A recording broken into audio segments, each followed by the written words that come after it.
Hello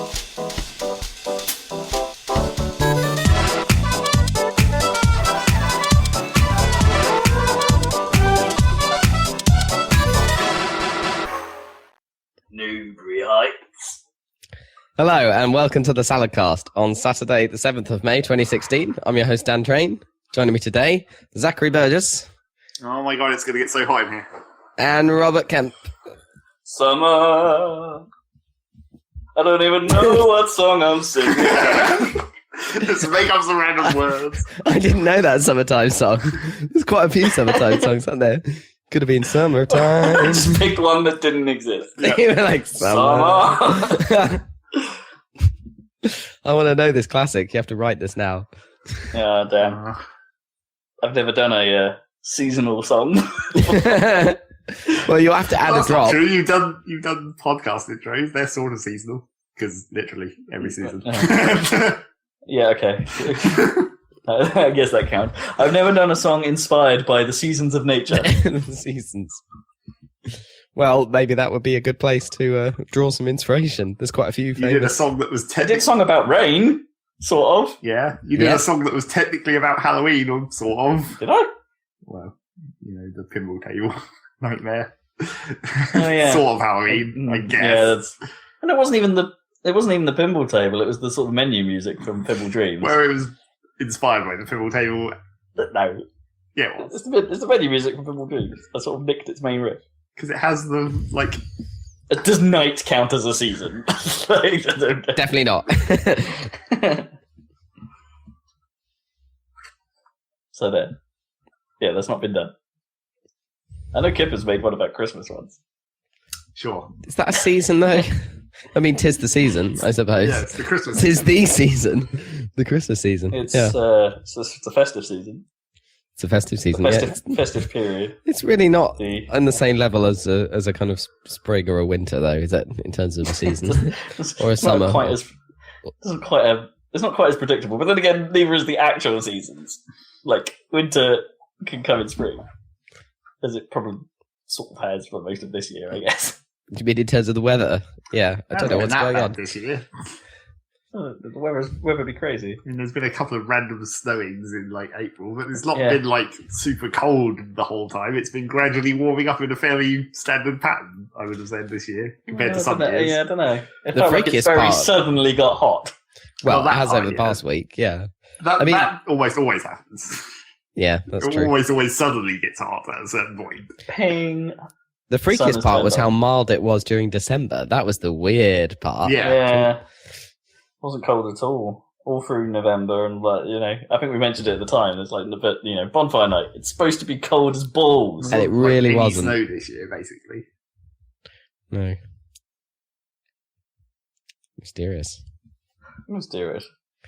So what's been up? My running out. I'll give it that way. It wasn't too cold to run in. It was just like a t-shirt. You've been running today? I have been running today. It was a different course today. Ooh. Grass. It was not pavement. It was pretty much all grass. And it was hard. Does that make it more difficult, I guess? I guess you get friction as your feet, less grip. But don't you get, impact, and the ground's more uneven.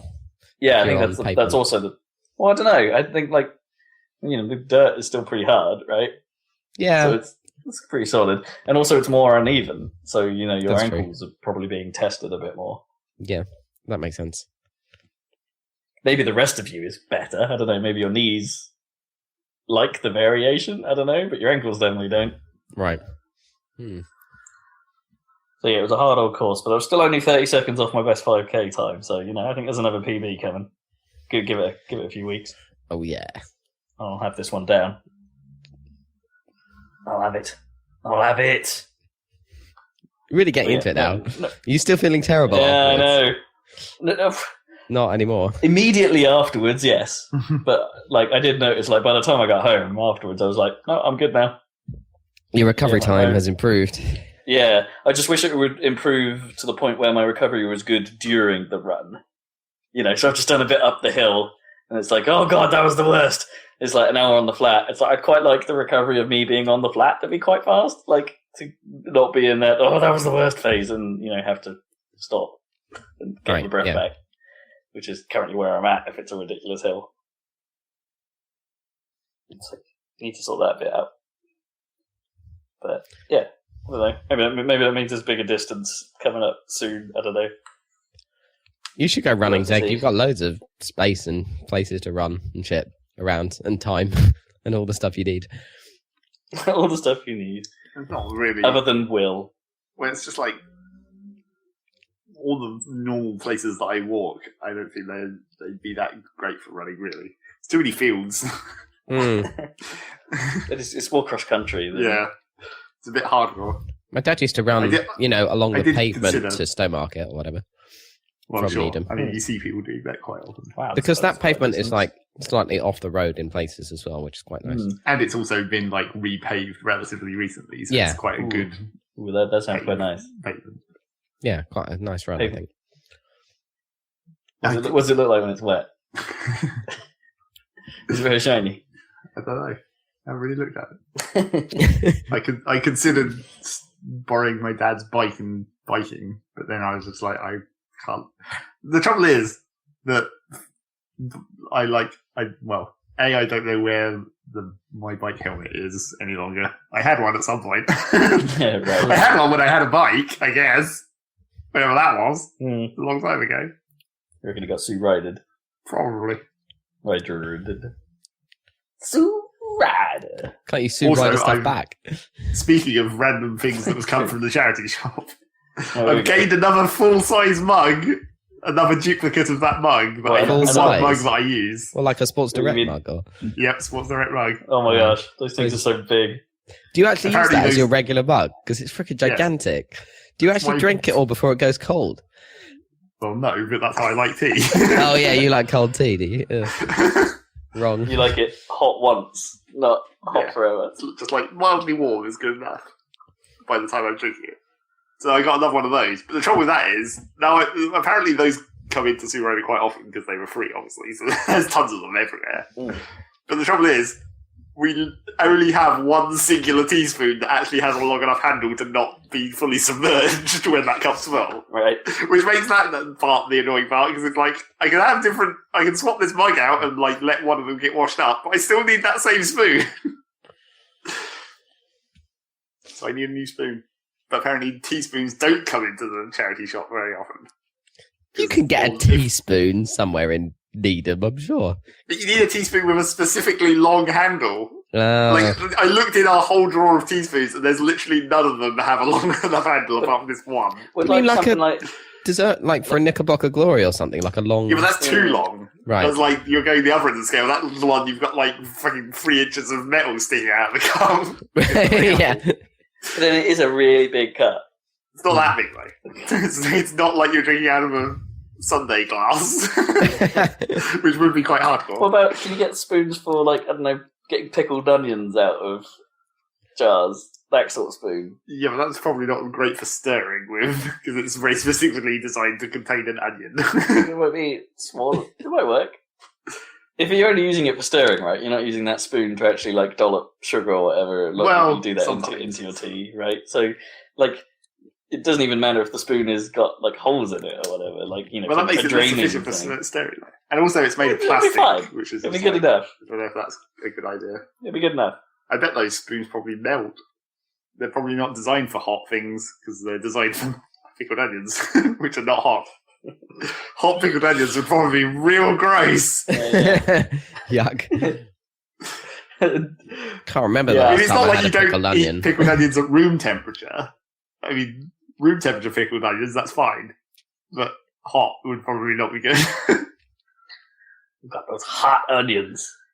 Hot vinegar. They're real hot right now. Hot vinegar, oh man, yeah.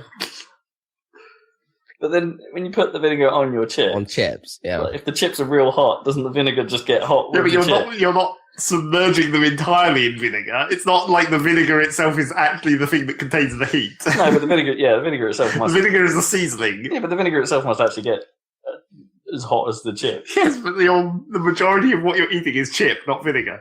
Whereas in pickled onions, I feel like it's probably verging on 50-50.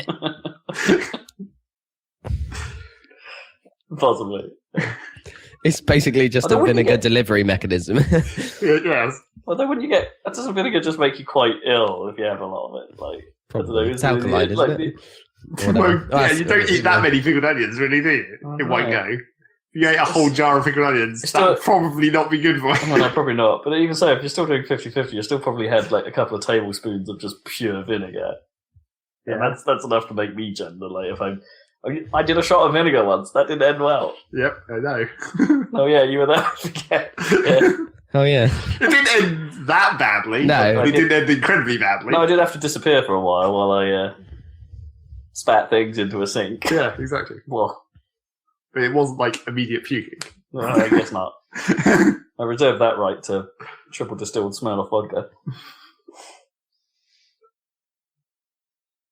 Although I was already quite smashed before that moment. Yeah, exactly. It was just an unexpected shot of vodka, and it's like, oh no, this is the worst.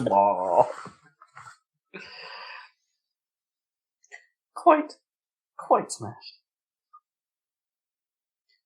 Anything else happening in the world of that? You got any kitchen bitching, or bit like other than I suppose the spoon counts? Yeah, exactly. That was the kitchen bitching. It's all we about got a the new spoon. kettle. You got a new kettle. It's You always get just new as bad as the last one. Yeah, I was about to say, didn't you get one like a month ago? Or... No, it's been quite a long time since we got a new kettle. The old one was like I think I talked about it before, but like I predicted, it hadn't been cleaned for ages. As a precursor to getting the new kettle. It's like, if we don't clean this, eventually it will become so encrusted with calcium that we'll just have to buy a new one. And they did. They just like new kettles. And what's the verdict on the new kettle is? They made exactly the same mistake again. They bought Why don't they ask you? Do they know that you already care told them about once. this? So what's the problem? I've forgotten what the context of a bad kettle They is. keep buying kettles that are made of thin metal, which Right. A, heats up so it becomes boiling to touch, so you literally can't touch the metal part of it at all, and if you accidentally brush your hand against it, you get burnt. Well, mine's like that. Yes, it is. Although your one... It's got a massive handle. Your one, so it's fine. your one has a top handle, so it's Oh. like not as directly... You're not as close to the sides of the kettle as you are on a side handle. But it looks real good. And then the other problem with metal kettles is they don't dampen the sound of the boiling at all, so they're incredibly loud! Well, that's not a problem. It is. You can hear it not boiling, and then you know it's done. On the plus side, this one at least has a filter, after we lost the filter of the previous one, and it has a button push to open the top, which is okay. Oh yeah, those go wrong real fast. Yeah, Like, it's okay for now. I think we've got one that's very similar to what you're describing at the office, and yeah, that button doesn't work for shit. You have to just basically stick a spoon in it and wedge it open. Yeah.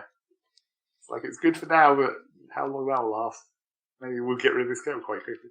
Also, I don't know if it's just like the bit where it mounts onto the power disc thing, the bottom half.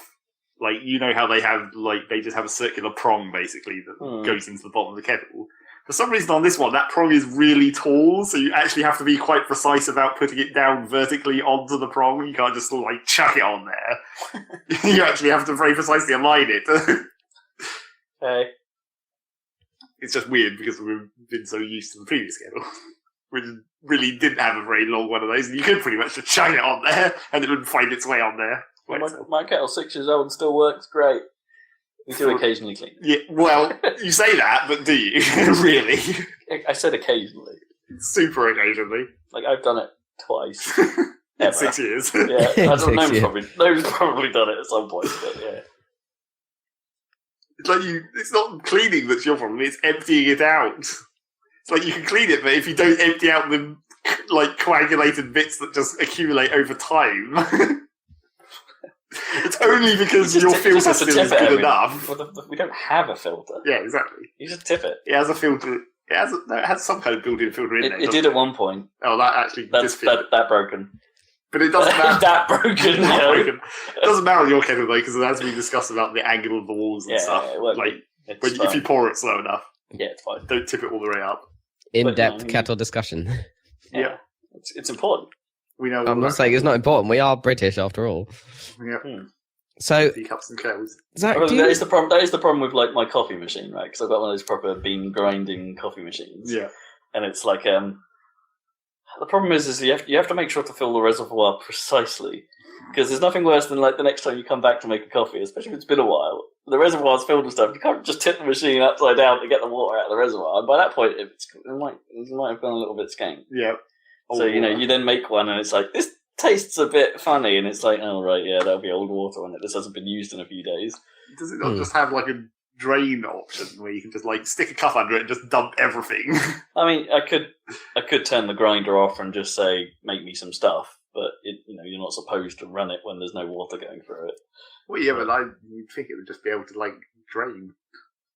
Yeah, just have a button to empty everything that's in there. I don't think it does. I think that just tip it up. It's not really supposed to move once you've... Seems like a design flaw, really. Yeah. It was cheap. Right.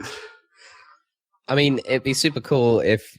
I don't know how expensive they are. Probably a lot, I think. But I remember the one at the old office was like industrial strength. It was a kind of mid-size because it wasn't a big office. But it plumbed into the plumbing, so... Oh, nice. So you didn't have to fill any water because it would just go straight out of the plumbing. No, yeah, that's probably good. And it had two different hoppers for different beans, so you could pick one hopper or the other hopper. Ooh, nice. Yeah, it was pretty nice. Got very used to the sound of that. And I miss that a lot because our office, the huge office, doesn't have anything like that. It's got a Costa machine that I never use because you actually have to pay to use it. I don't know if it's subsidized because Costa is a client. I see. But those fancy machines. In fact, we're doing the UI we're redoing the UI for them because they're like have touch screens. Yeah. To shoot your coffee and shit. Those things that then do the animation of the journey of the bean. Yeah, all of that crap. So we're redoing that, I think. But you might be interested to know that is a WPF application. Hey. Yeah, running on Windows or whatever. So we have to get in a contractor to do .NET UI in order to make a Costa coffee machine. Anyway, that's quite funny. But we have that, and then we have just a pot of coffee, like old style percolated, where there's one pot goes on top and one pot goes under the thing, and you just swap it over, and the coffee is just like petrol, and it just stays there all day on the hot plate. And it's like, no, I wanted my awesome ground and made on demand thing, like with that awesome coffee machine back at the old office. It's like his machine like mine. Is that also technically a percolator? I don't know what is a percolator exactly. I don't know. I don't know that because people have referred to mine as you mean like a percolator thing, and I'm like, yeah, I guess, but I don't really know what I'm agreeing to. I don't think let's just freaking Google percolator. That's probably easier. Like what the heck is a machine for making coffee consisting of a pot in which boiling water is circulated through a small chamber that holds the ground beans. So I don't know if that's exactly it. I think your one makes it like, I think percolators like take time or whatever, and a continually cycling the boiling brew through the grounds using gravity until the required strength is reached. I don't think that's... Oh, wait, so does that mean it literally puts water through it and then pumps the same water back through it? I think so. So it's basically just in a big old loop all the time. Yeah, I think so, which is what you don't have. You have on demand.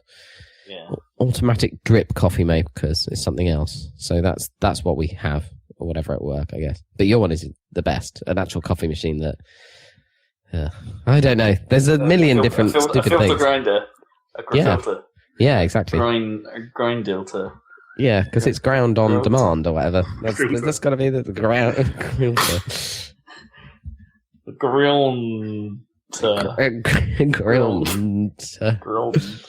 Yeah. Boom. You don't drink coffee, do you, Zeg?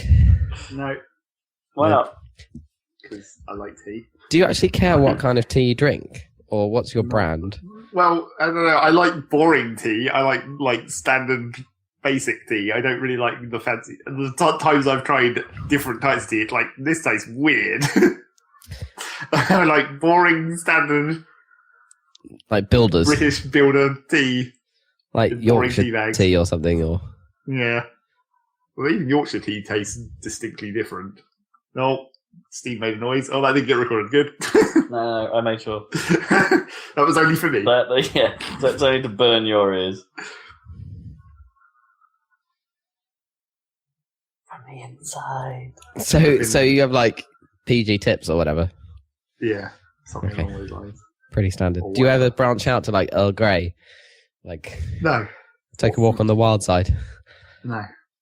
No mint tea. The only times I have that kind of tea is where we've run out of the normal tea bags and I'm desperately searching for any tea bag at all in the cupboard. It's like, here's a tea bag, I have no idea what sort of tea this is, let's just use it. If you put a fruit tea in one of your... If you put a fruit tea bed in your incredibly milky mix that you do you basically end up with a hot milkshake?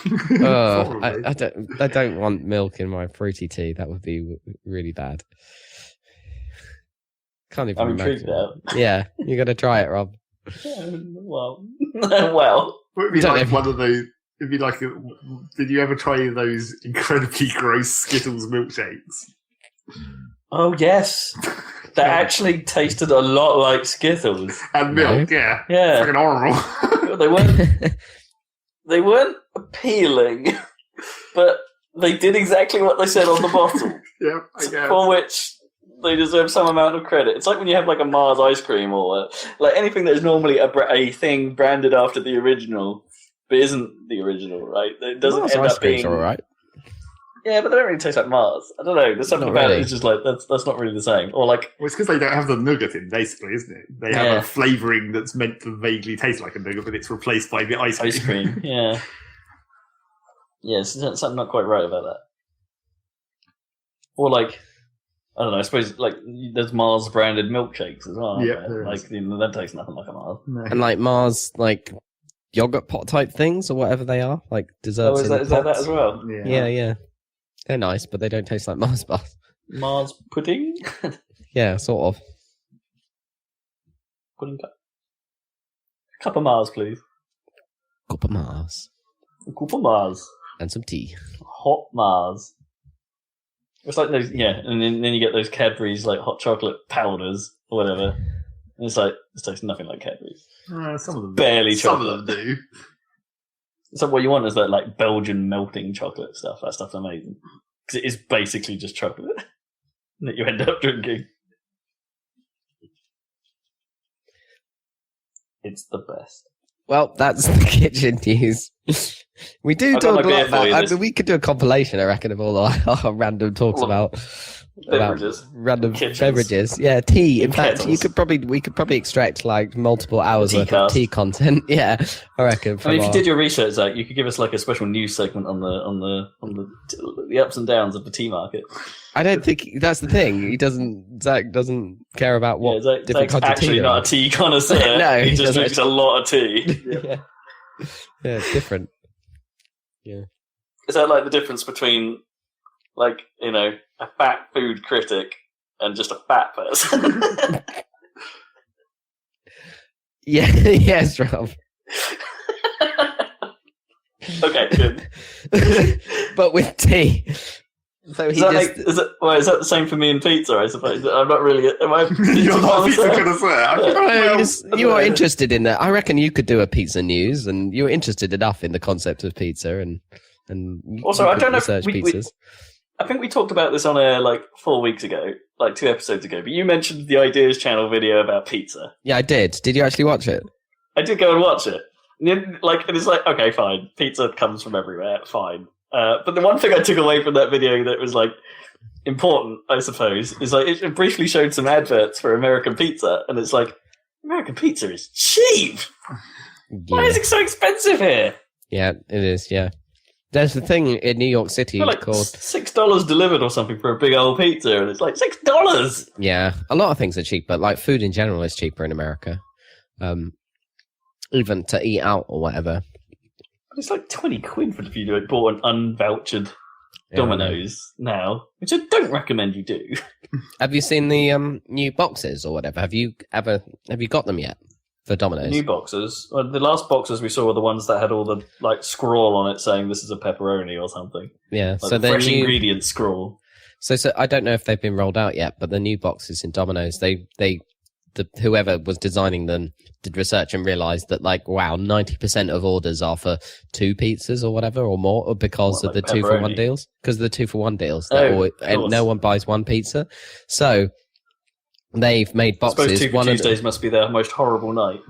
Right. So they've made the boxes one red and one blue one, one with the 2 dots and one with the 1, so that together they make the Domino's logo. Oh, that's cool. Yeah. And they've well thought out. And they've got no crap on them. They're just red with the dot or blue with the 2 dots, or whichever way around it is. And it looks super cool. Put some information. I think there's some, but it's somewhere on the box. It's much cleaner than the reheat instructions are often awkwardly on the underside. Yeah, it's probably on the bottom. Yeah, but yeah, I thought that was kind of cool. So, and that's UK as well. So hopefully you'll be getting those ridiculous. Smart.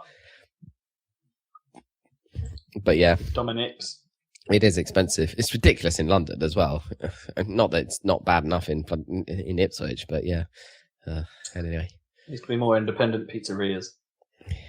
Yeah. Like the 2,000 or something that are in that 5-block radius of New York or something. Yeah, what I was going to say is there's supposedly the cost of a slice of pizza and the cost of a subway ticket has been very closely correlated since the 1960s. They always stay about the same. Is it one of those like economic ratings, like the price of a Big Mac or? Yeah, I guess it is in New York. Yeah, slice price. Slice price is directly tied to property prices. It's a slice price, not a price slice. Ice. Ice. Rhymes. Any other pizza news? Because we had the news about the ridiculous golden pizza or whatever with the red carpet. Pizza. Yeah. Yeah, no, nothing to report in Pizza Town. Cool, yeah. Other than we should probably start a New York pizza joint at some point. Oh, are you going to set up? Yeah. We should just do it. Yeah, well, in New York or just around here? No, here. All right, okay. You don't want to move to Manhattan, then. Okay, yeah, no. So we've got to bring New York elsewhere. Yeah, no, I agree. I'd be eating there, obviously. It'd be better if you actually what you need to do is make like a pizzeria that doesn't just have a pizza, right? Like we're not just a New York pizza joint. No, you can have your base Chicago stuff. Well, actually, those Chicago now I've seen actually what a proper Chicago pizza looks like. That's insane. It's insane, but also you can't seem to get them. I don't think there's anywhere to go to get Chicago style pizza in London. I think they used to be. The closest is actually those deep dish mini Chicago town freezer pizzas. Yeah, probably. And even that's not quite the same. They are weird. Because they just look like a giant, like a cheesecake made of tomato. Pretty much, they're like pies. Yeah, they're very strange. But what if you want to eat one just occasionally? I want to be able to try it, but I don't think there's anyone. That's a good one. Yeah, maybe we wouldn't make one that big, but we could make a big one. We could make a deep dish. A deep dish or a New York or focaccia or whatever. Pizza news. Sicilian. Pizza. Have your pizza. Pizza. It's good for you. Right, time for actual news. This is a podcast about video games, I believe. And we're going to talk video game news from the past 2 weeks. Woo! We didn't even come up with a good segue this time. Come on, guys. No. Step it up. Okay. Step it up. We never come up with a good segue. Normally I just say news. It's like, can we news now? Yeah. It's time to news. Okay. Shall I go through some news? Yeah, so we got some missed news, first of all. Okay. That we missed last time. I only want to bring this up because we've been kind of it's a game announcement and we've been kind of fans of theirs, I suppose. But Supergiant have another game coming. Mm-hmm. The makers of Bastion and Transistor. Yep. And it's called Pyre. Was Transistor our game of the year at one point or something? Or was it? I can't remember. Did you actually give it to that? Oh yeah, because it was tied with Bayonetta. Yeah, because we were too lazy to sort that out. Well, because. It was a one-on-one argument, really, wasn't it? It's like Bayonetta was amazing, Transistor was amazing, but we hadn't really had any cross-pollination of seeing it enough of it to make a call. So we were just like, it's fine. So Pyre looks... they're still doing their thing visually, I guess, that sort of isometric-y viewpoint, hand-drawn art, or handish drawn art, Although I think they've upped their animation game. It looks like it looks real slick. But the gameplay this time looks like a Well, I guess it can only be described as a cross between Blitzball and the Banner Saga. Okay. So, like Blitzball from Final Fantasy X. So it's like a sports-ish thing. Like the actual sort of strategic or tactical gameplay is a bit like a sport. So I don't know. My mind is now thinking, is like, okay, does this play a little bit like when you're playing the multitude of mobile games that have like a hex grid or something, and you're supposed to be trying to do some sort of objective on them? Is it actually one of those? But presumably, it's got to be way deeper than one of those. Because mobile games. And I don't know. It looks interesting. Like the people that have come away and playing it at PAX and whatever have said, like, oh, actually, this is way weirder than you think it is. You go into it thinking it's going to play one way, and it really doesn't. It plays another. So cool. Yeah, it sounds interesting. What's it called again? Pyre. So Pyre. Pyre. Okay. Sticking with their nice one-word game names. Yep. Cool. No subtitles or anything. Well, look forward to that. Is it going to have a narrator type thing again, or? I don't know. I don't think there's been much of a sign of it, but presumably they could have like play-by-play announcers. That'd be cool. If it's like a sport.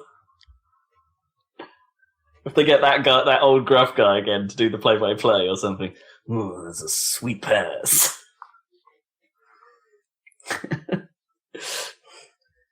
As he grabbed the ball, he felt an air of melancholy about it. Like it didn't want to be scored. Pretty much. And that's what we missed, really, that of interest. Okay. Stuff. Big news. What do we got? Okay. You were right, Rob. Certainly big news. You were right. World War One. Battlefield 1. Yes, Battlefield 1. This is the most recent of the news. Yeah. Oh, I'm dying suddenly. In fact, should we do the gas? Should we do the Call of Duty and then Battlefield? Call of Duty. No, let's stick with Battlefield. So, yeah, okay. Whatever. Because we can get Call of Duty out of It's the way. basically the same story. Yeah, it's not been any sort of like. To be honest, there's not really been any massive news other than There was a trailer of both. weird announcements. Yeah. So yeah, Battlefield 1. They are doing World War 1, and no one's really quite sure whether it's like a alternate history or a sort of like still using the same stuff from World War 1. Have you seen the trailer? But I haven't actually seen. I've seen like screenshots and it looks like I kind haven't of. actually watched it. It sort of looks like sort of fantasy World War 1 or something, but it's hard to tell. But that's what I was saying to Rob a bit earlier. It's like you can't really tell whether it's alternate history World War 1 or whether it's just like film World War 1, where it's like World War 1 but jazzed up a bit, super exaggerated in certain ways. Yeah, because it's got like Sopwith camels flying through canyons and stuff and smashing into the sides of them and things, and like I don't know, all kinds of weird stuff like that. And obviously it's got the tanks and everything. I know the trailer is like quite well put together, and it has Seven Nation Army used in quite a cool way, because you know how Battlefield goes. Fuck that. Well, it's been a while since Seven Nation Army has actually been. Has it been long enough before the Seven Nation Army gets abused again? Well, it's been abused by football fans for the past. It's literally never been long enough. And then they never get the gap right between starting it again. Right? It's slightly out of time. Yes. But it fits quite nicely with Battlefield style of like the distorted da-da-da-da-da-da. You know how they went for that sort of distorted dubstep thing. So they've kind of done that to the riff, which is kind of weird. Why did they just use their Battlefield song again? I mean, come on. That's what you do. Well, they will in the actual thing, I'm sure. Well, maybe. Well, are you annoyed that they're not using dun-dun-dun-dun-dun and all of that? Well, I'm annoyed. I'm partially annoyed that they're not using it, but I'm more annoyed that everyone won't fucking stop using dumb remixes of songs in their trailers. God damn it! Yeah, but at least this was a good one in comparison to like the frickin' Destiny one. Average. I have to admit that trend does need to end, right? Because maybe this is something we need. Well, I know, but it's like it is everywhere now. Like it's not just games; it's in pretty much every sort of film trailer that has an air of this is a bit dark, isn't it? About it, has like they've just taken an old song from the 80s or something and have like put one note against it and then had a very subtle female singer deal with it or something. So it's like dun, dun. I'm trying to think. Was it like I think even the recent Snow White film did that or something? Not Snow White. Was it The Huntsman? Yeah, or whatever had that in its trailer. And it's like, too much, guys, too much. It's like, there are examples of people doing it right, for instance. What was it? Was it one of the Assassin's Creeds or something where they got Lord's version of Everyone Wants to Rule the World or something? Oh, yeah, that's great. It's a good version. Brilliant. I think they ended up using it in Hunger Games as well, actually. Because Lord was curating one of the film's soundtrack or something, so naturally some of her stuff was in it. Yeah. Hunger Games, but yeah, so that was good, and obviously the Firestarter trailer, like that shit was amazing. Mm-hmm. It's a good version of that song. But yeah, it's a bit overdone now. It's a bit overdone. I guess Gears of War is at fault, right? They kind of caused it. I don't think it was their fault. It was just like, because I mean, it was new with if you think about how long ago that was, it's like it can't have been their fault because there's no way that the trend would have continued for that long just off that one thing. I reckon films just, I suppose, it was Donnie Darko and Gears of War, wasn't it? That made that Mad World version super popular, and then, so I was about to say, like, maybe they looked back at that and said, "Hey, that worked really well." And now everyone's doing it. But it's just like, have marketing divisions not come up with a single new idea in like 10 years? No, that's the thing, right? Marketing. Yeah, people are still like, it's disconnected in some way, right? And that they're probably not making the songs for the trailer. You know, the artists presumably are doing it of their own accord, right? Sometimes. Yeah. I don't mind it being used, but it is being used too much. Maybe this is like a giant bomb. Please stop. Yeah, right exactly. now. Please stop. Probably. But anyway, there's not much information about the game, but obviously Frostbite and World War One, etc. Okay, like we have to hold some bets right now. Is it going to be an EA game with too little multiplayer content? Probably. It's Battlefield. How fast it's come out, relatively speaking. I mean, compared in fairness, to what? like 4? Compared to Battlefront. Where you but consider I don't Battlefront think only just came out. I reckon they'll have 2 teams at this point. I don't think it's. That doesn't necessarily solve the problem because it's like fucking Call of Duty basically has 3 teams and they still go out too frequently. Yeah. What do you? But there's a lot of content. In them. They don't lack content. Those say what you will. You could about argue Call of that Duty, they sort of do. It's just that the Call of Duty people are. It's like there's a lot of content in the Call of Duty game if you like the single and the multi.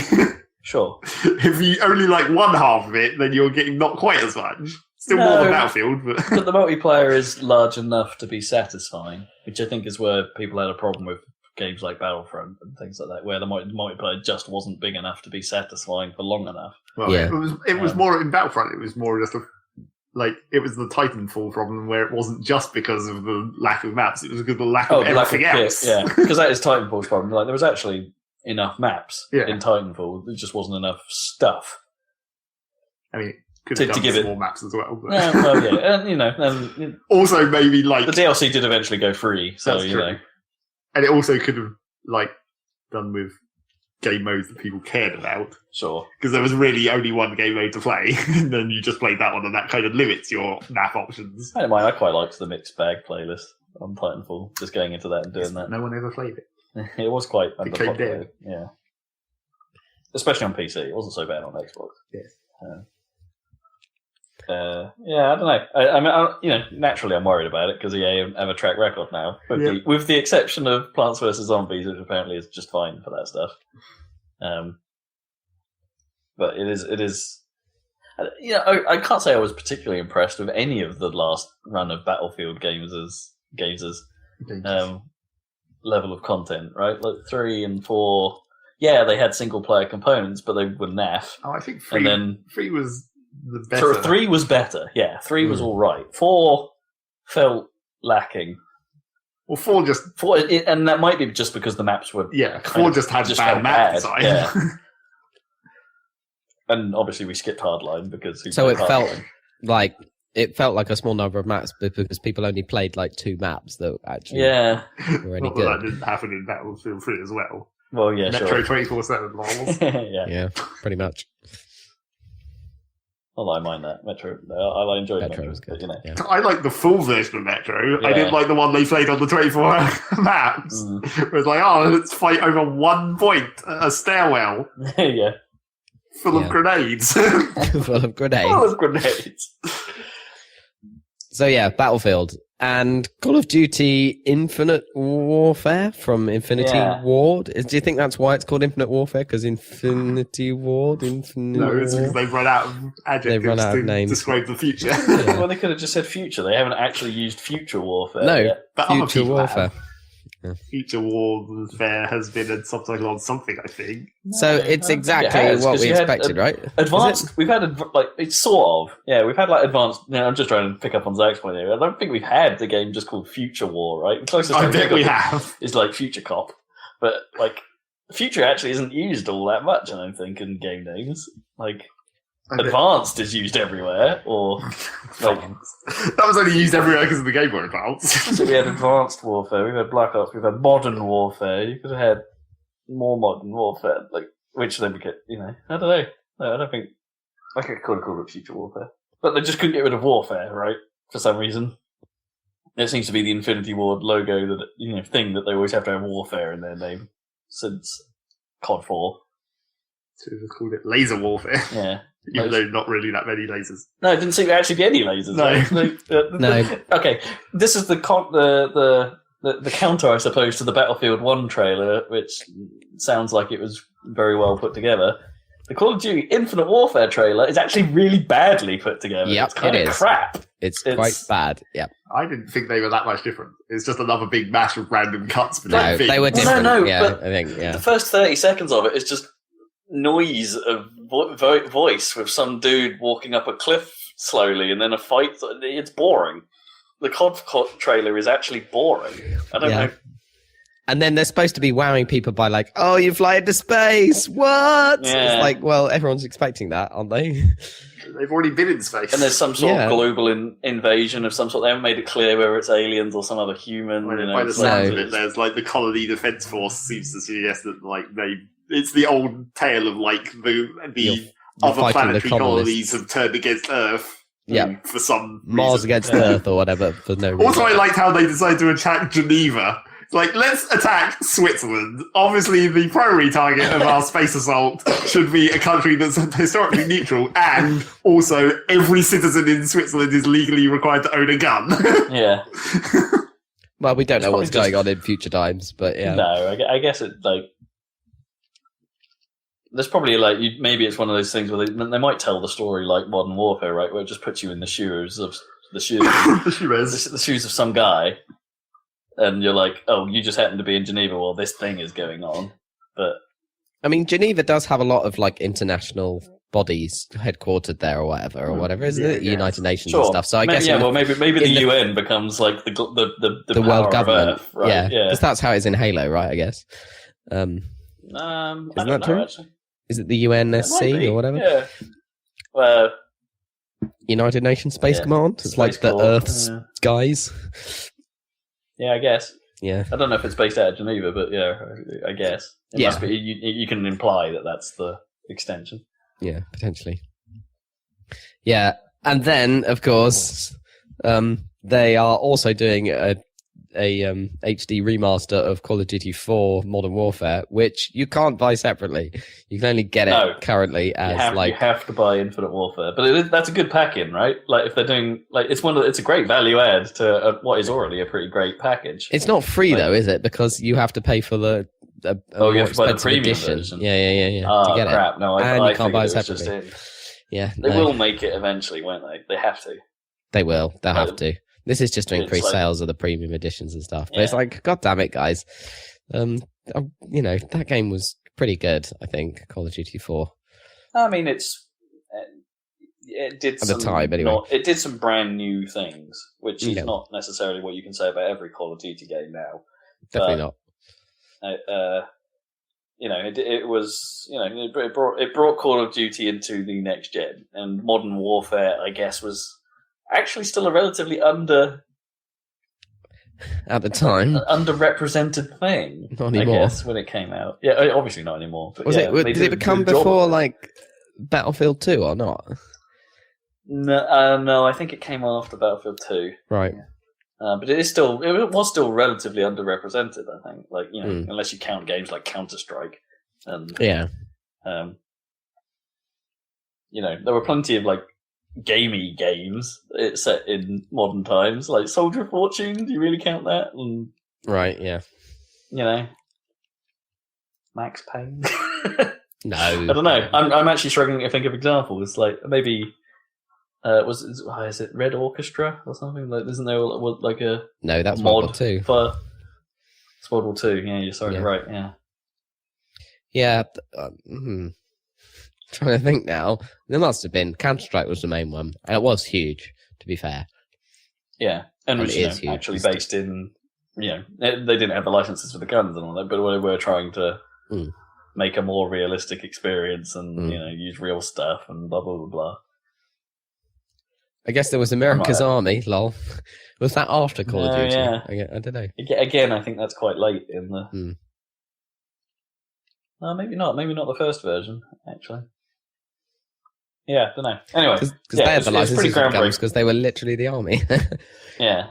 It's pretty groundbreaking at the time, anyway. And, it's quite a memorable game, actually. There's quite a lot about that I can still recall. Admittedly, a lot of that is running down a street with enemy closets, making sure I need to get to the next checkpoint just to make my team move up behind me so the enemy stops spawning in said closets. Yep. It's a bit less ridiculous than Call of Duty 2 or something, but yeah. Where Nazis would spawn from closets or whatever, and you had to move up the street in wherever it was, Stalingrad. Yeah. There was quite a lot of that. But yeah, so it's good, and that opening mission is brilliant. The one on the boat. That's great. Which is how they opened the reveal of it. Just that classic picture of Price having a cigar. Yeah, for a moment there when they opened that, the trailer was so badly put together and confusing that I was like, "Is this like Space Price? Like on a?" Well, have they just randomly rewritten Price into another game? Yeah, I was thinking it was either that or Time Travel, which would have also been cool. Oh, yeah, that would have been. They actually need to go back to the past and change how this turns out in the future. That's way more inventive. That would have made me much more hype than what it actually has turned out to be. Don't get me wrong, I'm still kind of in because I don't think it. In some ways, I don't think it actually trailed as badly as Black Ops 3 did for me, right? There was just... I didn't really see the reveal trailer, right? My first exposure to Black Ops 3 was the terrible E3 demo, yeah. And that kind of put a real downer on the whole game for me since that moment. And it turned out not to be that great, apparently. But, it really played all right in the beta, whatever.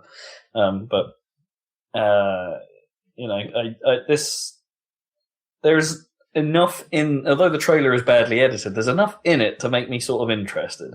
Like, if you start looking at the bits and what's actually going on, it's like, I kind of want to see what happens. I'm not saying I'm sold on it yet, but colour me intrigued. Right, well, that's the big shooters. What else is going on? Oh, another big trailer, Dawn of War 3. I don't know if we expected that would actually happen, but I didn't expect that. Yeah. Have you seen that? That's quite an amazing... I mean, the trailer's shows nothing of the game, but it's pretty kind of amazing just as a piece of trailerage. Yeah, again, not seen it. I've just seen that the game's coming, but yeah. Yeah, it looks cool. So who was that? Who made those? Was it... Remedy, wasn't it? Or no, what they called? Was it Massive? No. Oh, yeah, that's right. Let me... I can't remember. Not Remedy, Relic? Oh, fuck's sake. It might have been Relic, yes. Yeah, that's right. Relic sounds right, yeah. No, Remedy is they're the guys that made Company of Heroes, aren't they? Yeah, that's right, Relic, yeah. And I thought they had a problem or something, didn't they? Or were they part of Take-Two when that all went south and stuff? Yeah. They seem to be Sega now. Not Take-Two, they were... Not Take-Two. THQ. THQ, that's the one. Yeah.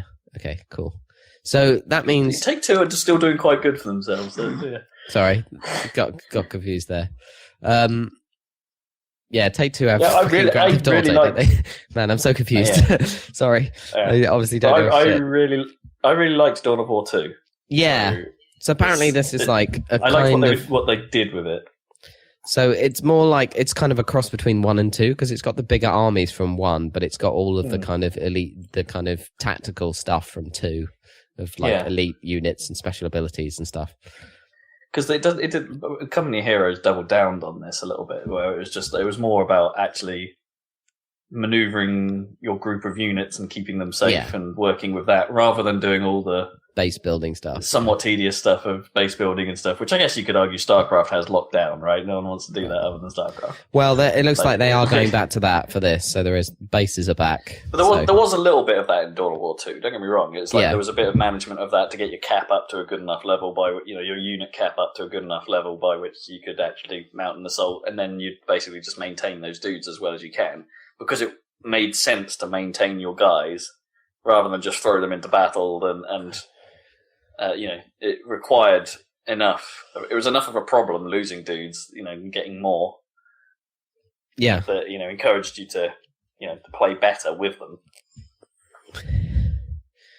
Wasn't it one that had a sort of like capture point style gameplay as well? Yeah. A lot of them were like, you needed to control enough of the nodes to win or something, while the enemy team could actually push back on nodes you weren't paying attention to and things like that. And it was a cool game. I really liked it. And it had the cover mechanics and stuff. Those were kind of new back in the Dawn of War days. Yeah, and they rolled that, I guess, into Company of Heroes. Some of that stuff, but yeah, it was pretty cool. I reckon I'm quite excited for that, I guess, and not that many RTSs, and StarCraft seems to have fizzled out or whatever. So, and it's all MOBAs, so it'd be nice to have a more traditional RTS going on. It's been a really long time since I've played an RTS like at all. Actually. Of course, on the flip side, or maybe Halo Wars is that. I don't know. Oh yeah, forgot about Halo Wars 2 at some point. Oh yeah. Of course, don't forget that Creative Assembly are making Warhammer Total War. Yeah. So we got 2 like Warhammer games. I mean, obviously, Dawn of War is Warhammer 40k rather than, and the other one is like standard Warhammer. So standard Warhammer. But I don't necessarily care about Total Warhammer. I'm going to keep calling it that because it's a better name. Yeah. Because I'm a bit worried that it's just going to be a Total War game. Yeah, right? I'm more excited by Dawn of War 3, definitely. Yeah. Oh, don't get me wrong. Creative Assembly, like with the Alien game, have proved they can do something different if they want to. Totally. So I'm sort of hoping that with Total War that they might break their own mold a little bit, but I'm not sure they will. Because Total War. When has Total War ever broken its mold? Really? Well, yeah, it's sort of evolved, but not enough in some places. I don't know. It's weird, those games, because like they're sort of a bit hit and miss. There's a lot of them. Some of them are like the better ones, and some of them are the off years or something with Total War games. It's a bit weird. Like I think Shogun 2 was pretty good. I don't know. Yeah, Shogun 2, the first Rome was quite well. Yeah, first Rome, but that's a long time ago. I played that. That was great. But the second Rome was not so good, supposedly. Supposedly, yeah. And then, did anyone play Attila? Don't know. Probably John Barlow. He's such a hun. You're right, hun. Yes. All right, hun. So yeah, that's that. Yeah, it's cool news. Good to see it back. Do you reckon RTSs will ever be big again? Not to the extent they were, no. I guess, MOBAs are like the closest, or whatever. Do you reckon it's a real risky venture for them? Like how much budget are they putting behind this? Like what's... Yeah, it's hard to say, really. Is it only PC as well? Like, I assume so. Don't know. Yeah. I guess that's not so bad these days with Steam and everything and the install base and stuff. I guess. Sega have done all right on PC recently, so maybe they're willing to try some things. Should we move on? Yeah, moving on. Mirror's Edge Catalyst got delayed. It's supposed to be coming out, I think, end of May, but it's been moved to just before E3. So sort of mid June now. Why would they do it just before E3? Yeah. Do it at E3. Do it on the stage launch. Yeah, it's like and surprise everyone, right? Don't say like, Don't say date. Just say it's delayed to some point. It's delayed. But then everyone would know it was E3. I guess. Well, would they? Yeah. They just infer that was what they. And by the way, Catalyst is out now for EA Access members. That's what they would do, wouldn't they? Sure. Like if they were going to do that, they'd be like, and you can play EA Catalyst, EA Catalyst, Mirror's Edge Catalyst right now if you're an EA Access member. Yeah. Everyone else can play it October. Yeah, so minor delay. I haven't launched Origin in ages. No, I can't. No. I don't think I've launched it this year. I was looking in Steam, like, I'm sure I bought Mass Effect 3. Where is it? And then I was like, oh yeah, I don't even have Origin installed on this PC anymore after I installed Windows 10. Sure. So it's like, yeah, I'll probably not be playing that. Did you ever play Mass Effect 3? Me? Yeah. Yeah, I played it through on PC, like I say, with Origin. Oh, okay. Yeah. I didn't know if you ever tackled that one, because I know we did 1 and 2. But yeah. Oh, totally. I played all the way through that series. I quite liked 3 in many ways. Everyone shit on the ending, good. But I thought it was pretty good. Not, in general. I prefer 2, but, Yeah, there's something about... Yeah, we've talked about that before, but yeah. Yeah, we have. 2 is the better game. I thought 3 had captured a kind of atmosphere of doom and gloom quite well. Very sort of Battlestar, like everything is shit. We're all boned. Yeah, we're all boned Guys, kind of atmosphere. Yeah. Just to let you know, we're still boned. We need to debone. Yeah, exactly. Or rebone. End bone. Yeah, we need to end bone. Yes, that's what we agreed. We need to end bone. But then you're still but I still can't wrap my head around the logic of boning. We did. I discovered. I saw today a wood cleaning kit or something, a wood maintenance kit in B&Q earlier today that had the unfortunate brand name of Boner. Just you can have a boner, and it's for cleaning your wood. Brilliant. It writes itself. Anyway. Mighty number 9. It's still sort of happening, maybe. It has a release date. Would you believe? June 21st, which I guess is also in the middle of freaking E3. I actually can't remember when E3 is, but it's June sometime. But yeah, it has a release date. This game may actually come out like 2 years late or whatever. It feels like it's 2 years now. I don't know if it is actually 2 years, but maybe we can finally see if that game is any good, which everyone at this point doubts. Movies! Ratchet & Clank movie came out fairly recently. God, and, Jesus. that's... I've seen murmurings on my Facebook feed that it's actually pretty good. Like, it's not actually a bad... and the game has been relatively well received as well. Yeah. Like Ratchet & Clank, the movie, the game. So... But I'm not here to talk about that. I just wanted to mention it. Fair enough. They're making another Lara Croft film. Who's Lara Croft now? It was Angelina Jolie like 10 years ago or longer. It was. Now they're putting She's in Everything Alicia Vikander into the role. Right, which okay. sort of works, but I guess maybe they're targeting the new Tomb Raider feel, maybe. Because she's obviously not as, let's just say, Tomb Raider in her physique as Angelina Jolie was. Right, yes. Okay. Fair enough. Okay. And she is in everything at the moment. What is she in? Well, Zach and I watched Ex Machina last weekend. All right. I need to see that. She's in that. I hear that's good. It's good. It's pretty dark, man. It's pretty dark. I'm not sure I like that ending, but it's pretty dark. Yeah, and what was it? She was in Theory of Everything as well? Was she like Eddie Redmayne's other half? I think she's done other films of that ilk as well. And yeah, she's everywhere at the moment. Anyway, Sorry, I shouldn't say Eddie Redmaybe. That's what they call him on the bloody Simon Mayo and Mark Kermode film cast. Redmayne. I don't even know why they call him that. They just do. So there's that. And the last bit of news I have, which caught my eye, was Sega have officially added ROM hack support to the Sega Genesis collection on Steam via Steam Workshop. Sort of officially. Sort of.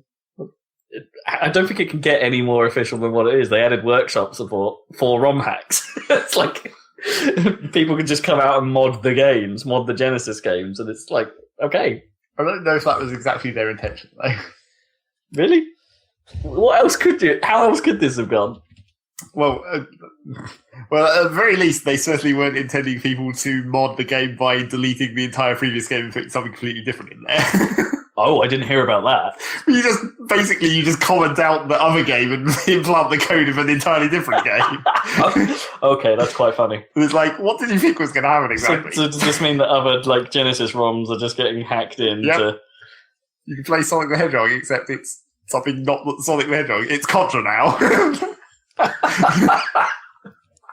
So, just funny. quick corrections, Colin. There, it was Felicity Jones is the girl in The Theory of Everything. And she's the one that's in Rogue One or whatever, the Star Wars film at the end of the year. So yes, they look quite similar. Yeah, sure.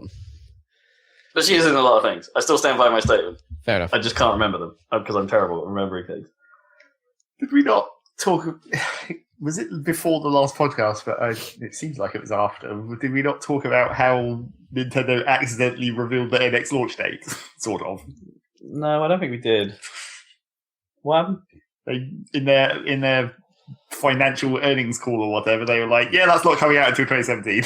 They just sort of offhandedly said it to their investors or whatever. Oh wow! And it got transcripted, or yeah, and then people found out that they'd said that, and it was like, oh, so apparently the NX is not coming out until financial 2017, I guess. Assuming that this financial call, they would have not said anything about it if it had been financial 16. Which then begs the question: what are they doing in the meantime?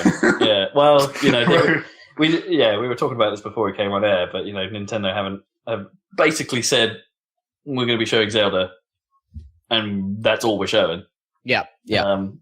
Quite like Reggie will open the treehouse to be doing a 24-hour stream of Zelda content. They must be pretty pleased with it and think it's good, unless they just don't have any software.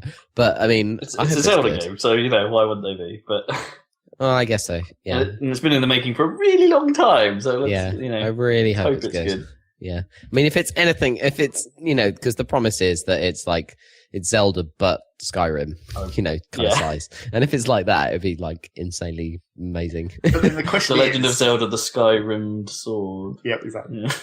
Then the question is that if Zelda is all they're showing at E3, but the NX doesn't come out until 2017, is this actually going to be an NX game after all? No, maybe not. Maybe not. Yeah, maybe this is their last card for the Wii U. I reckon it'll be on NX. Yeah. Well, they'll release it as like... Well, they could do an HD update, of course, or whatever they call it next, because it probably won't be an HD update at this point. It'll be a 4K! Slightly better update. I doubt the NX will do 4K. Those Ds are a lot H-ier.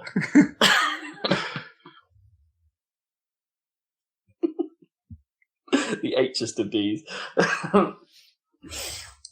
Yeah, so because it's got everyone a bit worried. Basically, it's like, is this really all you're showing? Can we have a Nintendo Direct, please? Like, I bet they'll do one anyway, not long after E3 or even during E3. Yeah, it would just be coincidentally timed where they're like monthly Direct will be about that time.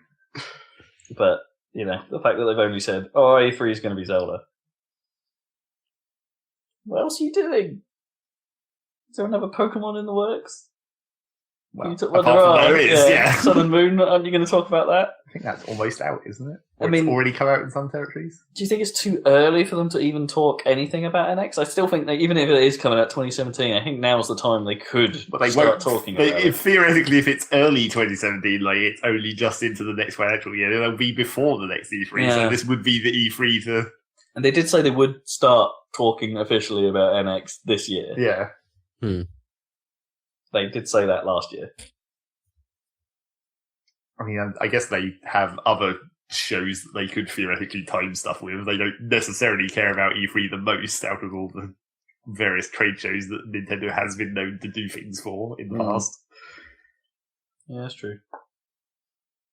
Or they could just make their own one, like Sony and Microsoft keep doing.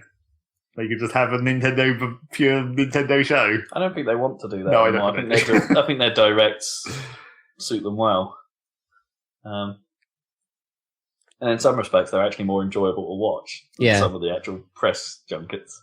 Well, unless the press events are dumb and bad, in which case those are yeah. much more enjoyable to watch. Well, The Nintendo ones don't tend to be entertaining in a dumb way. Well, they can still be bad, but then it's not entertaining because it's just sad. Exactly. We're not going to get any more Nintendo Land fireworks. No. Enjoy this dramatic finale to our press conference.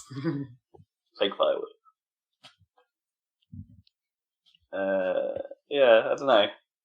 You know, as a Wii U owner, it is a little bit sad. But then I've still got Wii U games that I didn't get around to playing. Yeah. So, you know, if I was really worried about it, I would have probably have played Super Mario 3D World and Donkey Kong Tropical Freeze at this point. Yep. That's But I've true. still got those to do at some point. And you know, you never know. Shinnon might make a new game on the eShop. Or Fast Racing Neo Extended Edition. I don't know. Even if they said they wouldn't. Come on, Zelda, be totally awesome. You could do it. You've done it before. Quite a lot. Do you reckon they'll have Linkle in it? No. Or a female Link of any kind?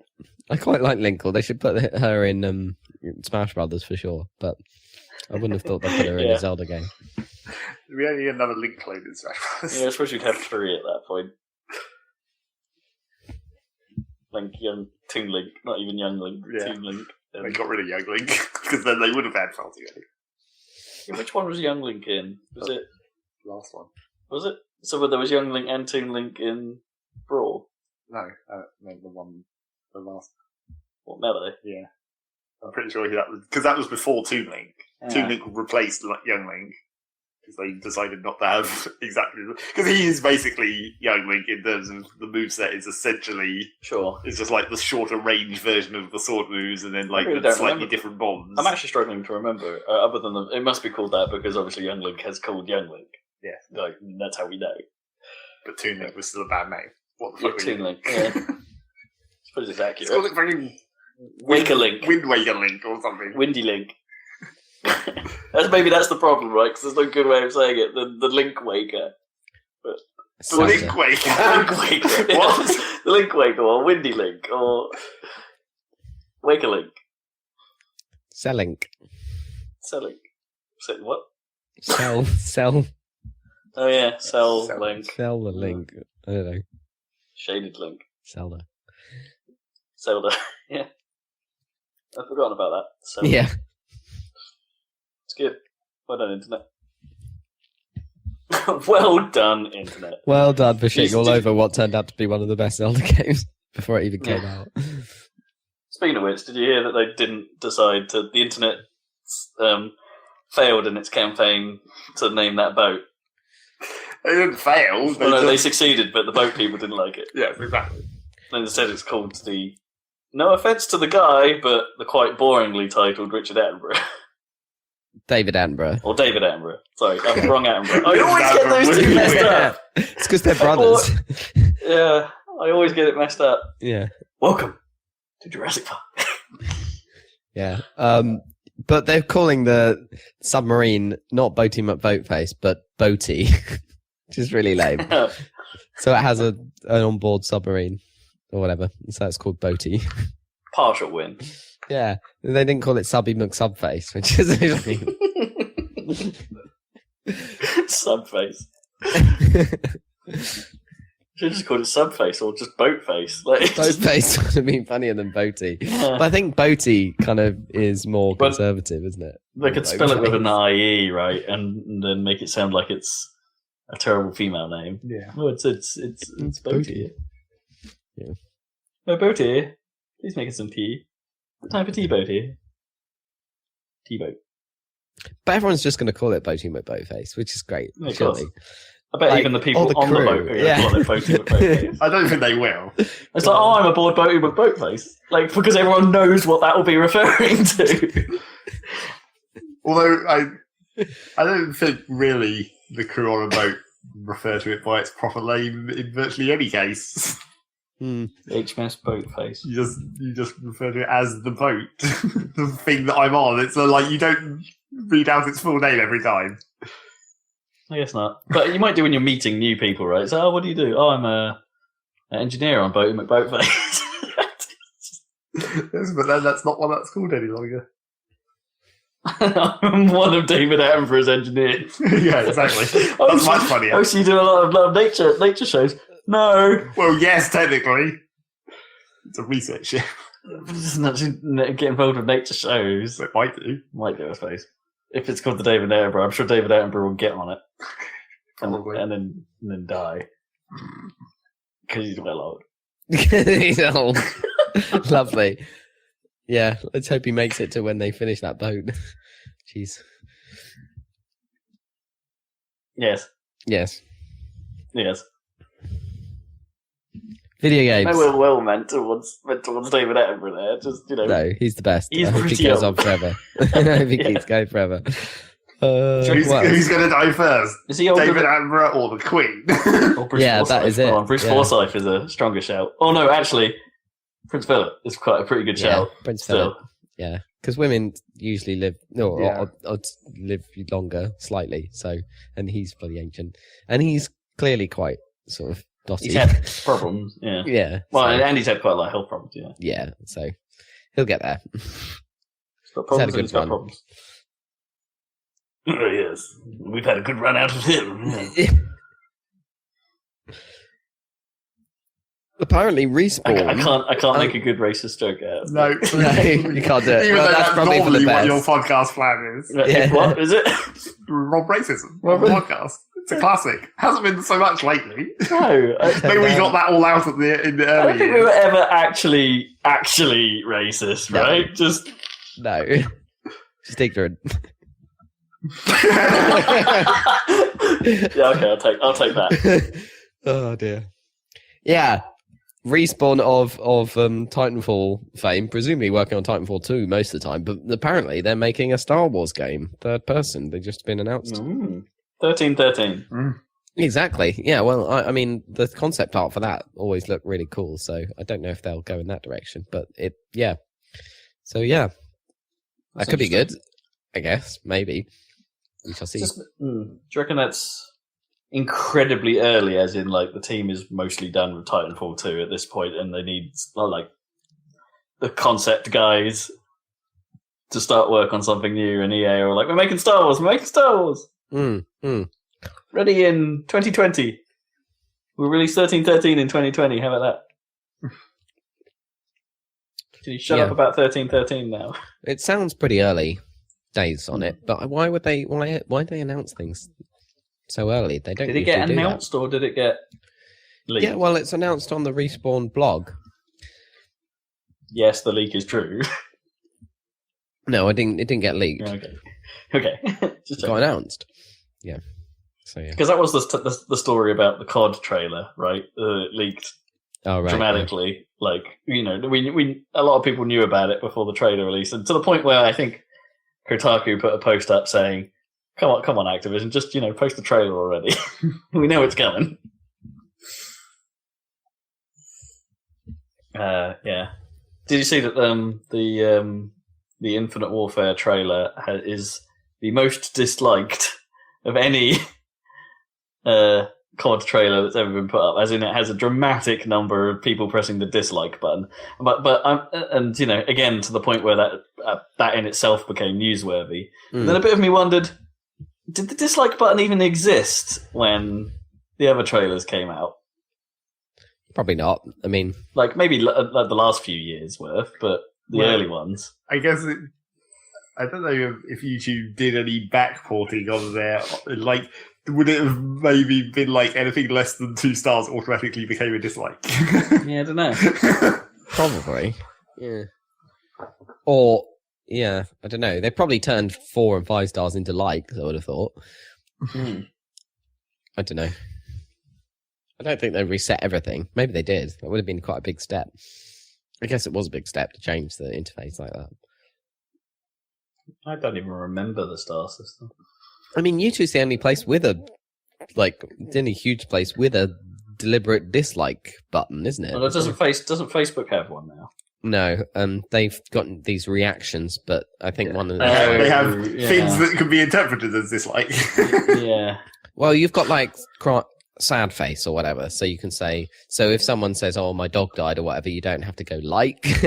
And you could go like, oh, I'm sad about this. Or that is angry. quite ambiguous, isn't it? Yeah. I like that your dog died. Wait, no.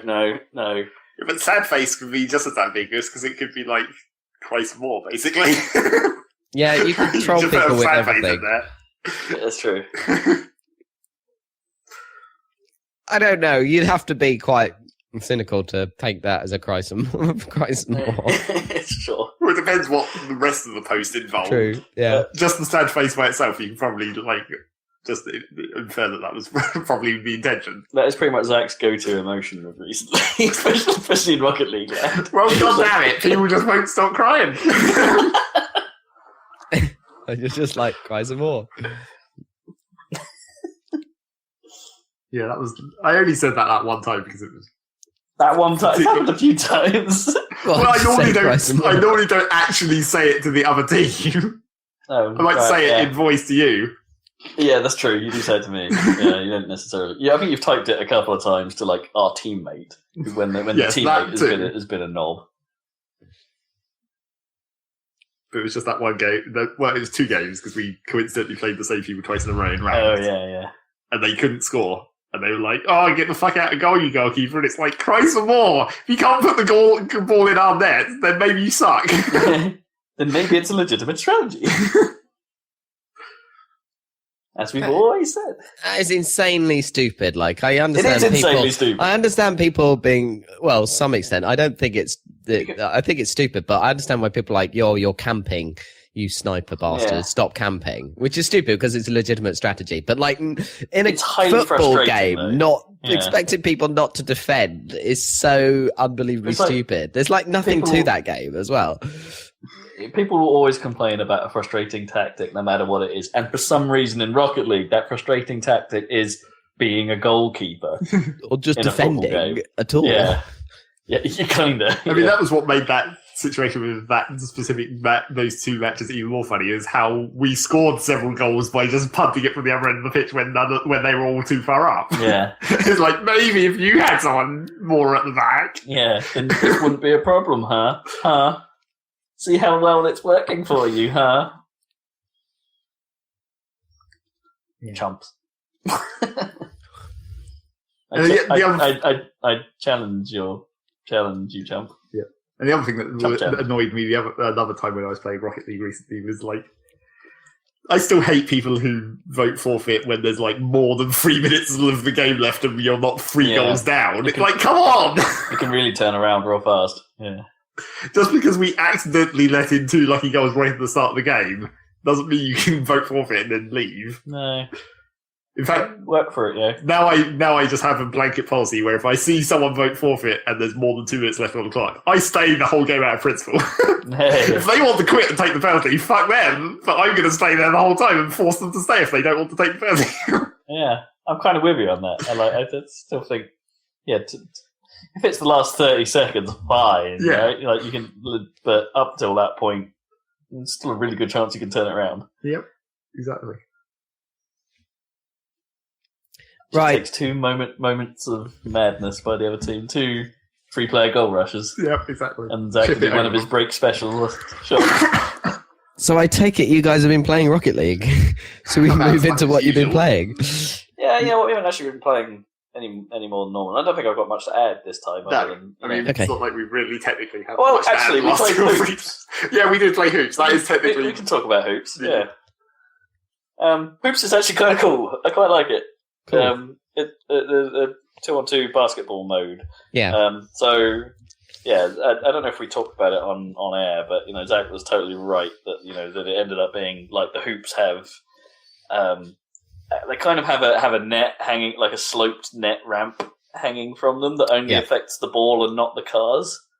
So you can't drive up the net, but no, but the ball can. But that's not actually a very easy way to score, right? So if you get the ball, like the lip of it still has the lip of the hoop to deal with, which can knock it away. Like it makes it a little much trickier than it sounds. Yeah, that slope tends to make things go vertically or backwards. It's like you don't go over the ramp into the net most of the time. No, without other hits. You're way more encouraged to chip it in somehow, or go along the wall. Yeah, dropping it in corners. Yeah, from the sides is easy enough.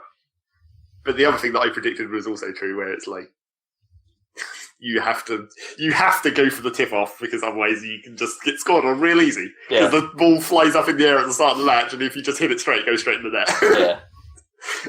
much worse than the old kickoff goals used to be in regular football. It's fine. It's fine when you realise that's how it works, though, right? Like once it, like the first couple of times it happens, you're like, oh right, no, and then you figure out how to actually do it and like properly, and quickly, and then it's like, it's not a problem anymore. I mean, it can still go wrong, but it's less of a problem. It's kind of annoying when it's 2-on-2 though, because that does kind of, you then pretty much have to always have one person make sure one person is going for it, but then if you both go for it, is that better or not? Sometimes it's better to try and sandwich it slightly further in the other direction, or is it better for the other guy to stay on the floor and go get boost? It's just like, you actually have to, I guess that probably doesn't work as well with random people, because, you actually have to commit. You can't, the old, like, traditional football style kickoff where no one goes for the ball, but it's still okay in the end. That's not going to happen in hoops. Yeah. If no one goes for the ball, you're basically fucked. Yeah. But that's fine, because like when we play it, it's only 2-on-2, so we're talking to each other, and generally everyone just goes for it anyway. Yeah. There's no real point in staying back necessarily. I mean, you could try and defend it if you got yourself sorted out. Well, getting boost fast could be useful if one of you didn't go for it and just backed up into the corner. Because the court's real small as well, so theoretically you'd be able to get boost even quicker. Yeah, but it's good fun. It's good fun mode. It's like, I think it probably has a bit more longevity to it than the ice hockey. Although the ice hockey's fine too, but I think like you could go back into this, or I think this has more potential to have, maybe a specialization, like players could become hoops players, right? We'll have hoops teams. Maybe. So it's cool. Good job. Coolio. Good job, Psyonix. Great job. There was, did you know Psyonix were working on another game that got cancelled? Like, I think it was Nosgoth or something. Really? Like, I mean, supposedly they made basically Rocket League before, right? And yes, they had. Failed it was called. horribly. Okay, let me try and remember what it was called. Super Acrobatic Rocket-Powered Battle Cars. And it was just not good enough, quite. Well, it was okay, but it didn't have perhaps the physics weren't tight. I mean, we never played it, obviously, but maybe the physics weren't tight enough. They went down the goofy arena thing, straight from the off. But it was effectively still a car football game, but, they didn't necessarily call it that or make the game slanted in that way. The success came when they made it a straight-up football game with cars. And free. And free on PSN, yeah. To get the word out, I guess. Yeah. So, whatever they're doing it right. But yeah, they apparently were working on another game that was in development hell for a very long time. And it eventually got canned. And this has all been sort of happening. No one cares, because they've got Rocket League. Yeah.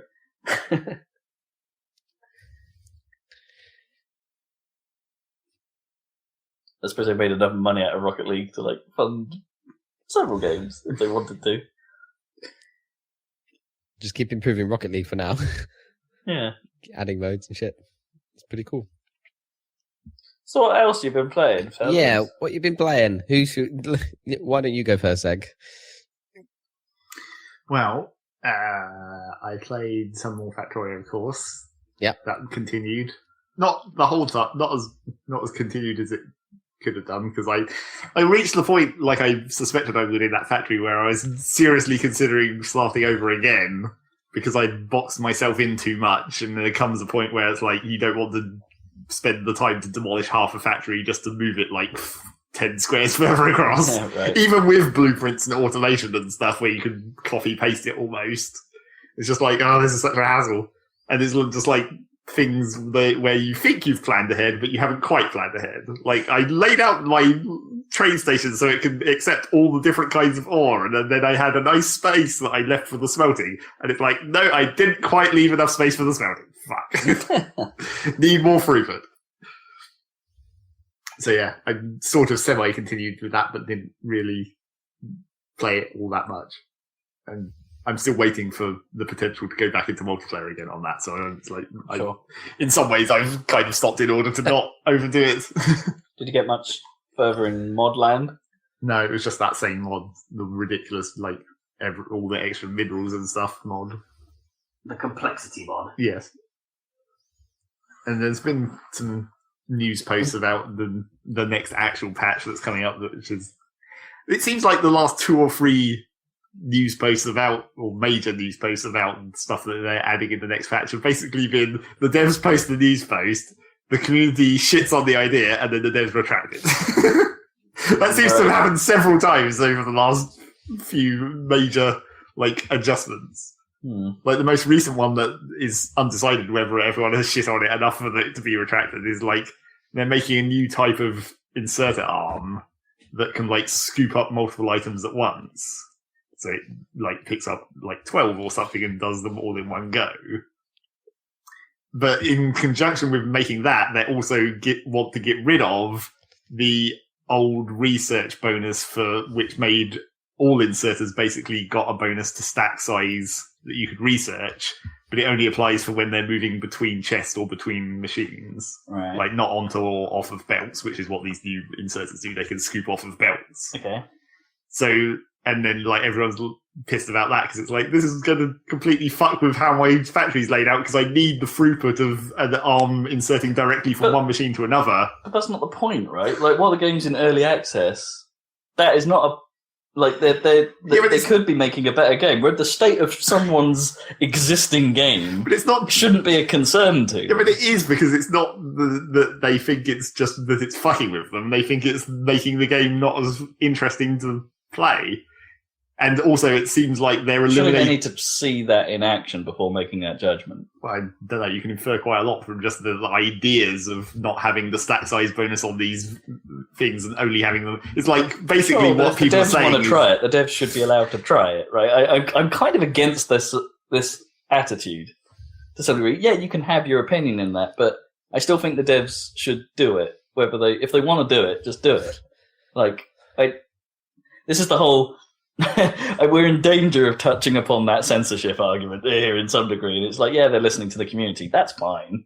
But I don't know, man. That's kind of irritating. Well, it's just the whole concept of it is, it's the same reason they kind of walked back from the idea of the train loading mechanism, where they were going to have a special thing that wasn't really a grabby arm that just dumps stuff directly into a train. It's like the idea of, and onto belts and stuff, but the idea of why the community wasn't happy with it is basically because at a certain point it's reducing complexity. It's like it's solving a problem, but it's solving a bunch of other problems that is not necessarily the problem it's trying to solve at the same time. Whereas, like, this new inserter, you might end up... Because at the moment, basically, at a certain point, every inserter in your factory, you just make a fast inserter because they're fast.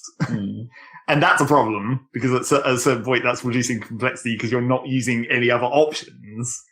And then this new inserter comes along, and that's basically going to become the new fast inserter. Every inserter will be that inserter because it's got the stack size bonus that you need for the speed. It depends if that's not the problem they're trying to address, right? I don't necessarily have a problem with that if the resource requirement for something better is high. Wow. Right? You've got to make it so it's actually reasonably difficult to upgrade them all. Or at least at first. I mean, that's sort of... So it can be a goal, right? To, like, a goal to upgrade them all to something better. Sure. Because that's kind of how it works in reality, right? We could get the better The bigger digger arm or Yes, whatever. exactly. I mean, one of the suggestions that was posted We can actually buy a JCB rather than a sit-on lawnmower. those don't do the same thing. Well, it depends if you're trying to plough a field. With a lawnmower, you might have trouble. Or a JCB, for that matter. I don't know. Like, we can't quite afford a giant tractor. I mean, one of the suggestions that was posted on the community forum about this grabber arm situation is that they should make them like the other machines, where there's upgrades for the individual machines that allow them to do better things, but then they also have slots for upgrade modules where you can increase an individual machine's specific upgrades. Sure. So if you made the grabbing arms so you could have, like, they all upgrade to a certain point of, like, the fast inserter, but then the fast inserter has slots for, like, this one can handle larger stacks, but only this specific one, and you have to build that module and insert it into the arm and all that stuff. Make it like a modular system. So you don't have to commit to, like, eliminating other options without, compressing everything down into one arm. You can still compress everything down into one arm, but then that one arm becomes all the other arms. Yeah, I'm not saying that's a bad idea, but I'm just saying I'm not necessarily comfortable with the way the devs and the community are handling it. I don't know. I'm just, like, annoyed that they're getting rid of the end game. I mean, not getting rid of, it never existed. They've had a concept about the space platform where they were going to make the end game a thing, but it's not going to happen before, at least until after release. Right. So it's going to have the Minecraft problem, right? There's not... Actually, did Minecraft have the dragon when it went version 1 or whatever? Yeah, I think it probably did. Alright, then that's fine then. Yeah. But it's just like, I mean, Factorio does technically have an ending. You launch the rocket, and building the rocket takes a shit ton of resources. Okay. It's like that's technically an ending. It's just not very satisfying, because it's just like you just pour a bunch of resources into this building and then a rocket goes. Better satisfying as Plague Civ 5. Yes. It doesn't create new problems, is basically what I'm saying. It's like you're basically very slightly modifying your factory that already exists to create the rocket, and then it goes. Rather than the whole idea of the space platform, where it's created a space platform which has, like, a very limited area to work with, and then that's like a new puzzle, essentially. I think that might be the crux of my problem with some of this. That the concept of creating new problems is kind of what DLC is for a game that already exists, right? It's like they have a slight problem. They're talking to a community that I guess has been in the game since the start and are hungry for more, not necessarily how to refine what exists. And it's like, that's a different thing. Like, early access should be about the refinement, not necessarily about what you would now call a DLC. Well, I mean, that's why there's those ridiculous mods thing. But, like, don't get me wrong, like, if you can put it in the game, if you can put the DLC style stuff in the game as well, that can only be a good thing, right? Yeah. But it's like, that to me feels like where this is wrong. Well, right? I think the problem the with community it is shouting for, give us more content because we've done what you've given us. Well, yeah. And it's like, rather than, no, early access is about making the game better. Yeah, but I think the problem... Not bigger, necessarily. I think the problem is that, because it's a small team, they've been in early access so long, everyone's played it a bunch.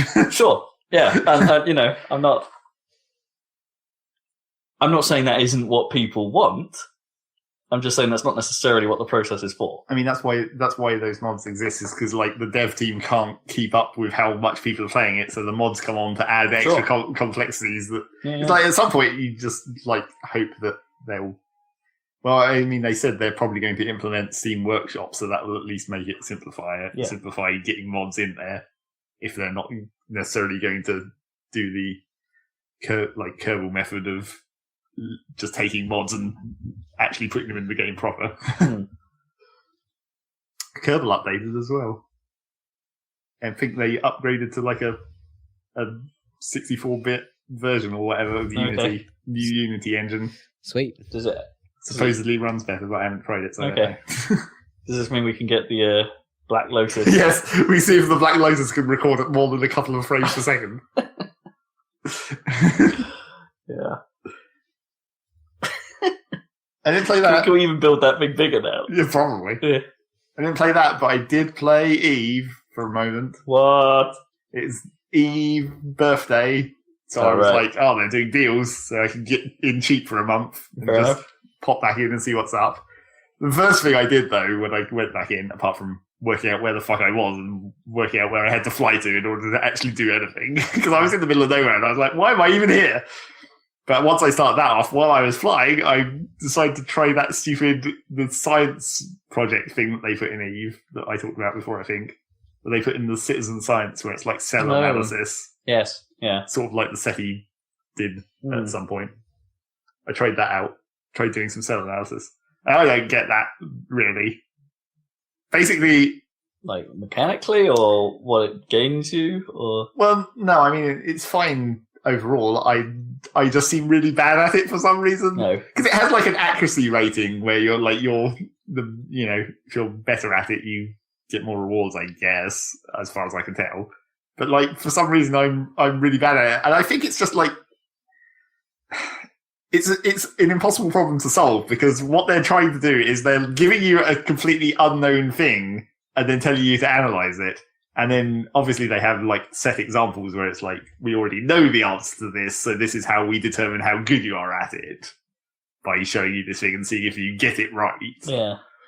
But there's a chance the thing might not have a solution, or but at a certain point when you're looking at just like an image. And they have, like, the things you have to select, and each of those things shows you examples, where it's like, this is what this might look like. Okay, yeah. Those examples can't cover they're not actually going to cover exactly how this image looks, because this image isn't going to look like that every time. Sure. Because that's the whole point. You're meant to be analysing the image. But the trouble is, I don't think, on some of these examples, I don't think they give you enough clue that there might be more leeway than you think.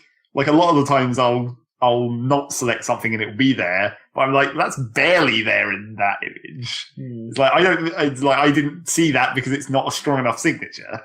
And then sometimes I'll see something that I think is one thing and it's not, because it's not, the examples don't precisely describe it sufficiently. But maybe that's the point. Maybe what you're actually doing is the experiment, you know?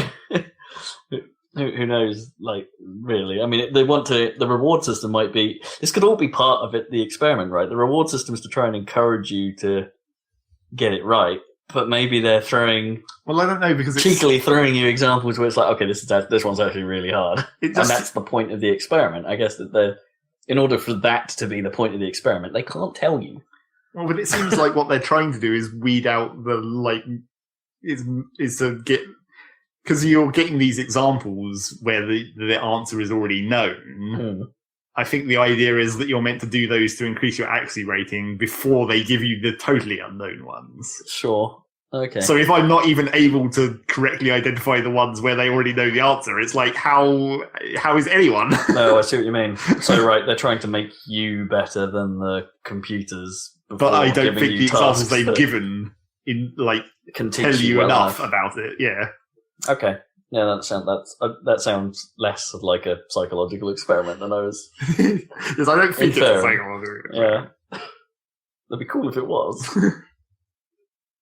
And also, I think maybe another problem with it is they didn't, like, in the tutorial, which is even more restricted than the example ones that they're giving me now, the tutorial ones are, like, super restricted to like, here's one of two options, but one of them is really obvious.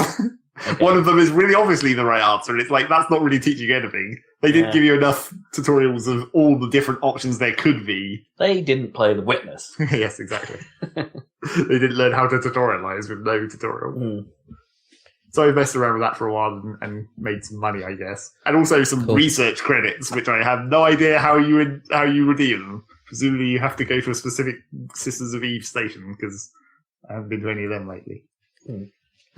So I haven't got credits. The money's going into my wallet. The credits are staying in this window, so I don't know what to do with them. You've got a really big update coming soon.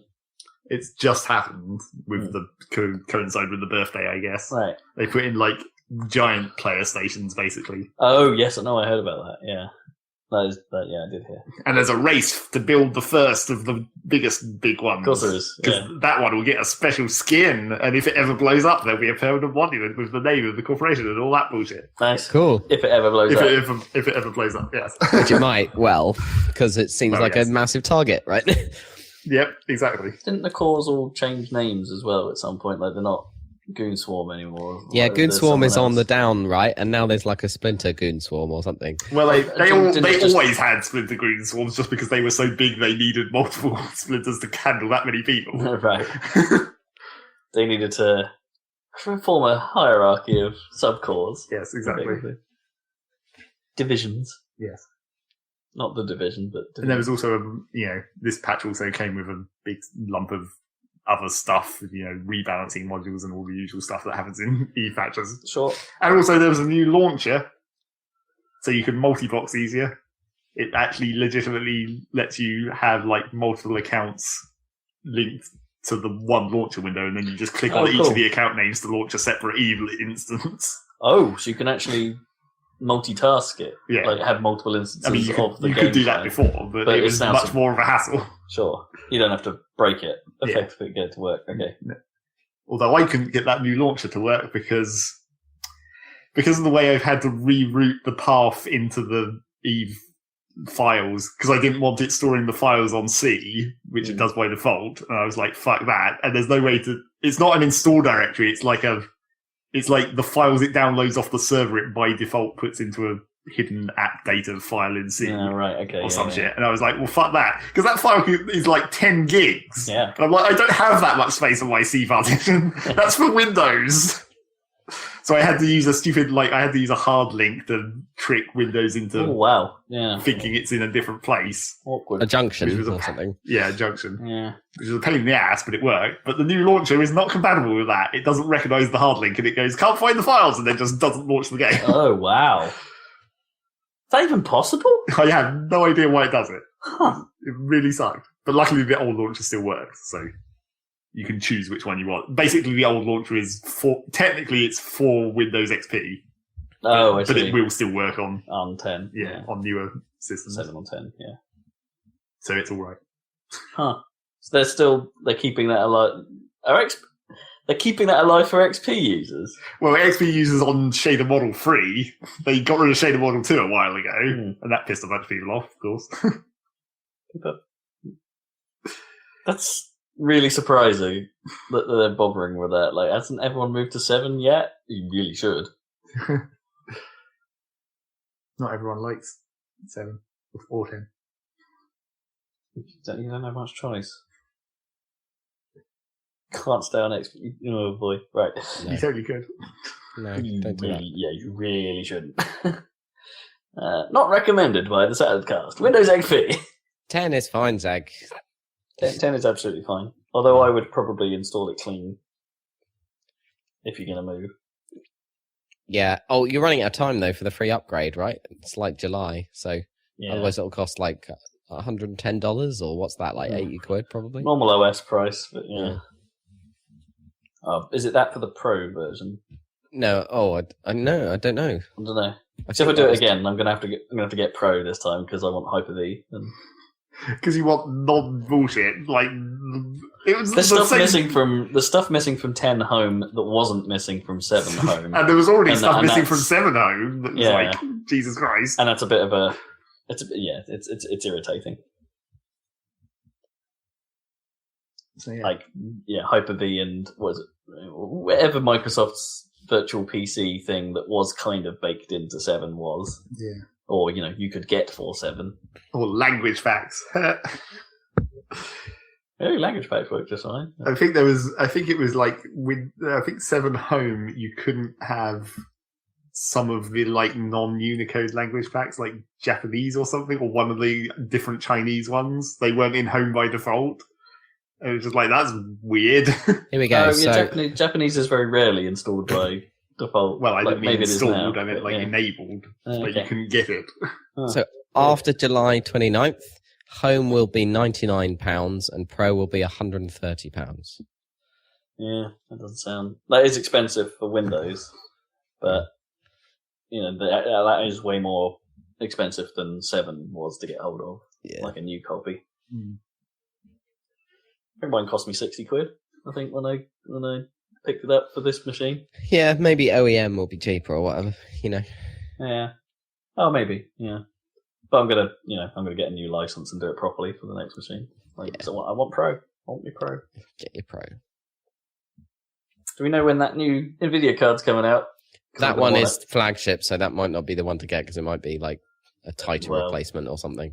Oh, I don't know. It's not that ridiculous, but anyway. But yeah, I think it's going to be time shortly. I think that Intel thing, there will be new processors as well. So I remember reading something in Rock Paper Shotgun where they're like, well, you always kind of have to want to wait for the newest stuff, but this year, like, you probably should wait. You really, really should wait for a bit. Significant differences. Yeah. Yes. Can't just take one of these new processors and slap it on your old motherboard any longer. Yeah, although both Pentium and Nvidia have had versions where they do either the tick or the TOC, whichever one it is, the tick, I guess, where that hasn't worked out so great for them.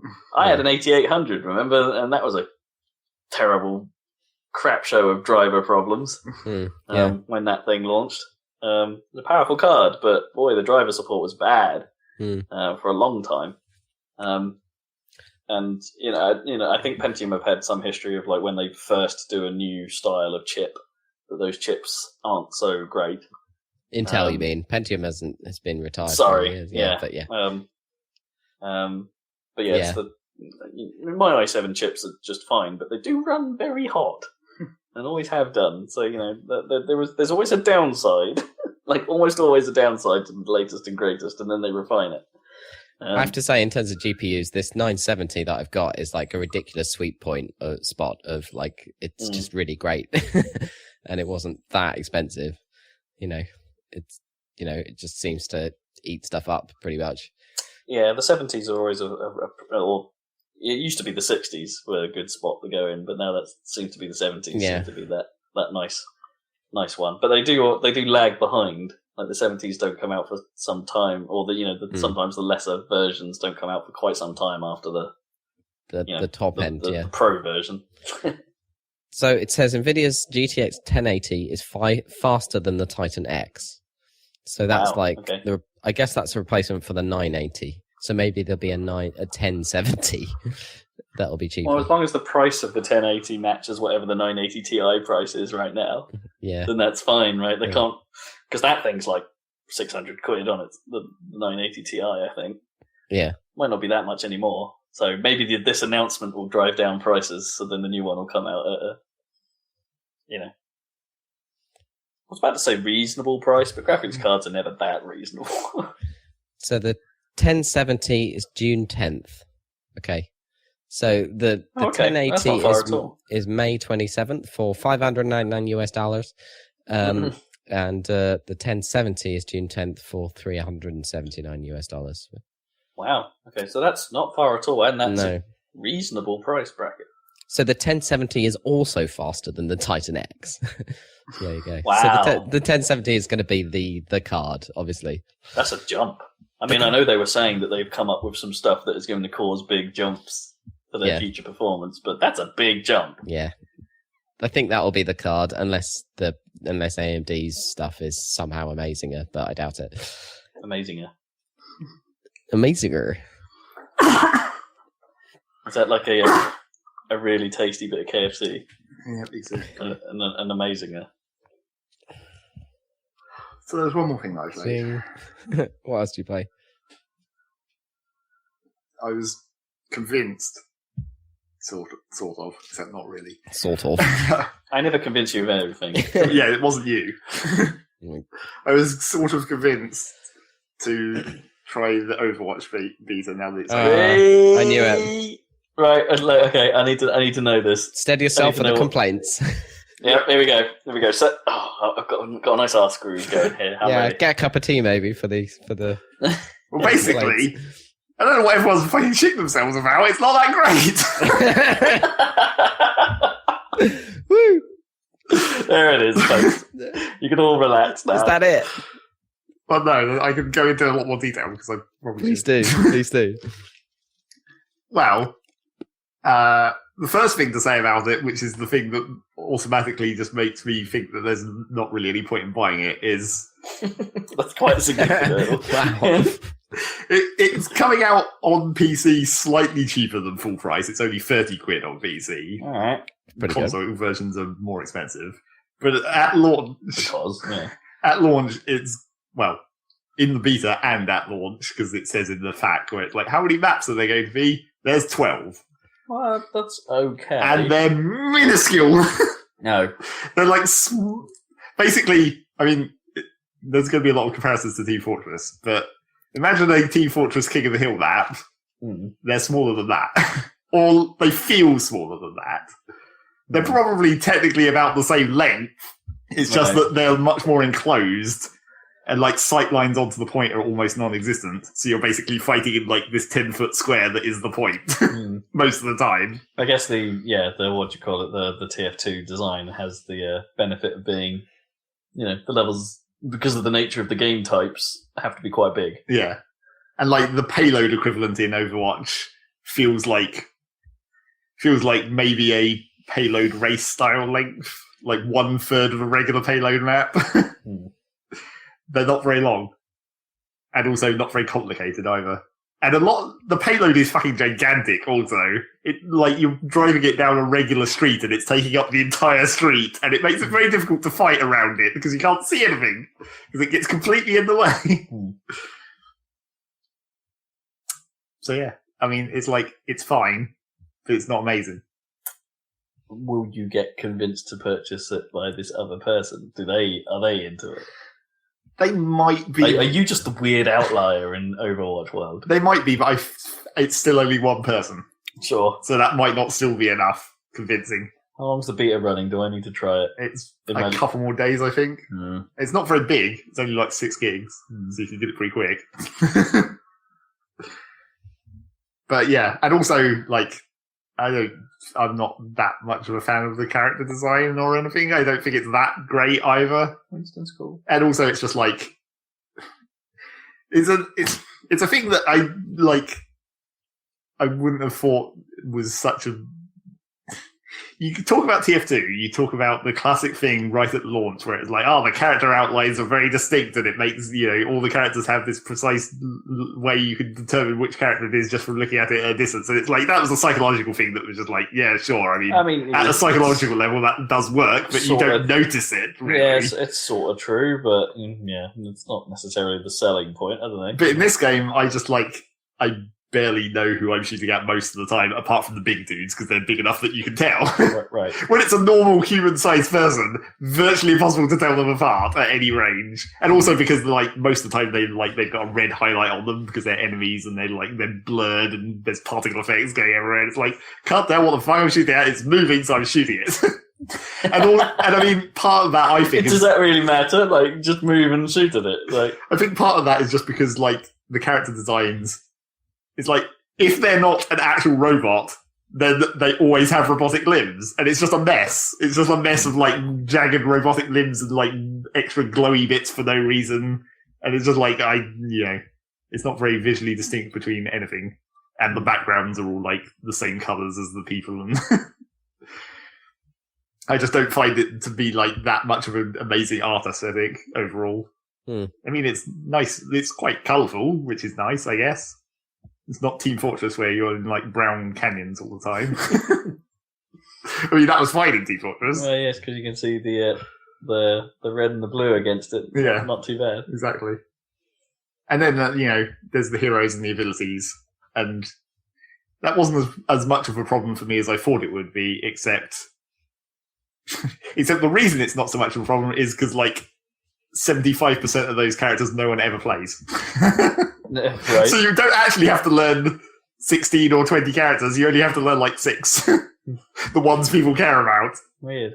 Why do you think that is? Did you try the ones that people don't play as? Well, I tried them all in not in games. I tried them in the training zone to see what the abilities were because I was I'm going to have to know all this because you want to know what the abilities are that hit you. You sort of approached it in a Dota way. Yeah, exactly. I was I probably want to know, but a lot of them are not actually that unusual even. I've seen people complaining about how basically 90% of the ultimate, their ultimate abilities are basically just push button, everyone in the vicinity dies. Right. So you don't really have to... Sort of area of effect, smart bomb type thing. I mean, yeah, sort of. I mean, there's one that's very literally that. There's one which is more like a line in front of you dies. Okay, right. It's just those aren't very imaginative in a lot of cases, I don't think. They don't feel very ultimate exactly. Are they like? What about the ones exploded. that? Are they the ones that combine two different characters' abilities into one smart bomb attack? Right, where one guy you have No, I to don't shoot think at the there's any same time combining or of something. anything. I thought there was. No, I thought I'd seen that. Oh well, maybe that's like combining ultra attacks for ultra mega attacks Well, maybe or that's something. yeah. I mean, maybe there's tactical ways you can do it, but I don't think it's like automatic or anything. It's a feature. Okay, cool. Yeah. I mean, you know, the support characters are where it gets slightly more differentiated because they have support ultimates that aren't just kill everyone type moves. It's like, this one gives you basically an overcharge, essentially. It's quite a lot like Team Fortress. In fact, it's like, there's some bits which are like so much like Team Fortress, you feel like this is Blizzard just getting back for Dota 2. Where they're like, you stole our things, so we're going to steal all your things. In some respects, they're within their rights this time to do that as well because TF2 is old. Yeah, right? I guess.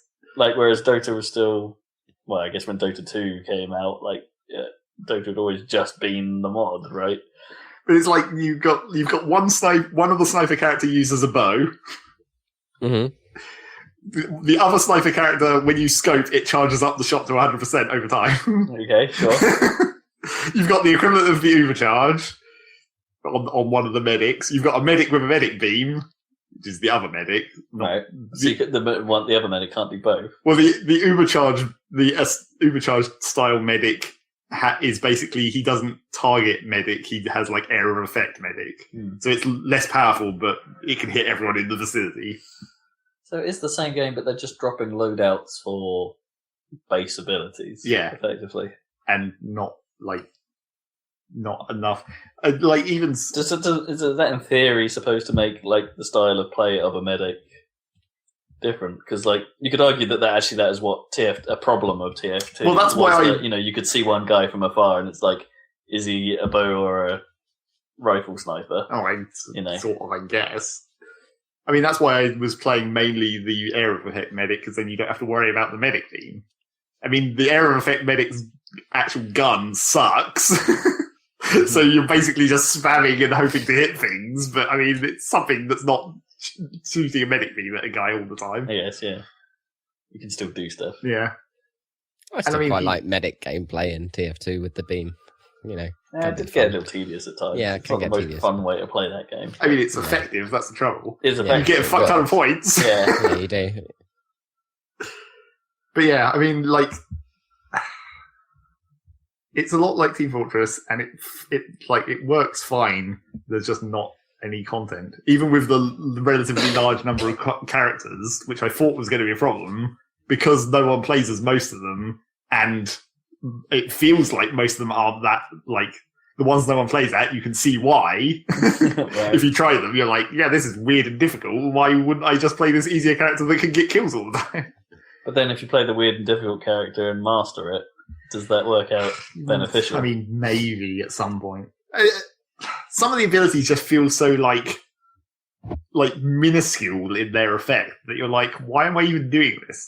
Like, there's one of the support characters can. It's clearly a support character that's not meant to be. Well, it's sort of a spin-off of the engineer. There's literally a duplicate of the engineer who builds a turret and hits it with mallet and upgrades. I've seen that. Yeah. It's like, well, that's the engineer.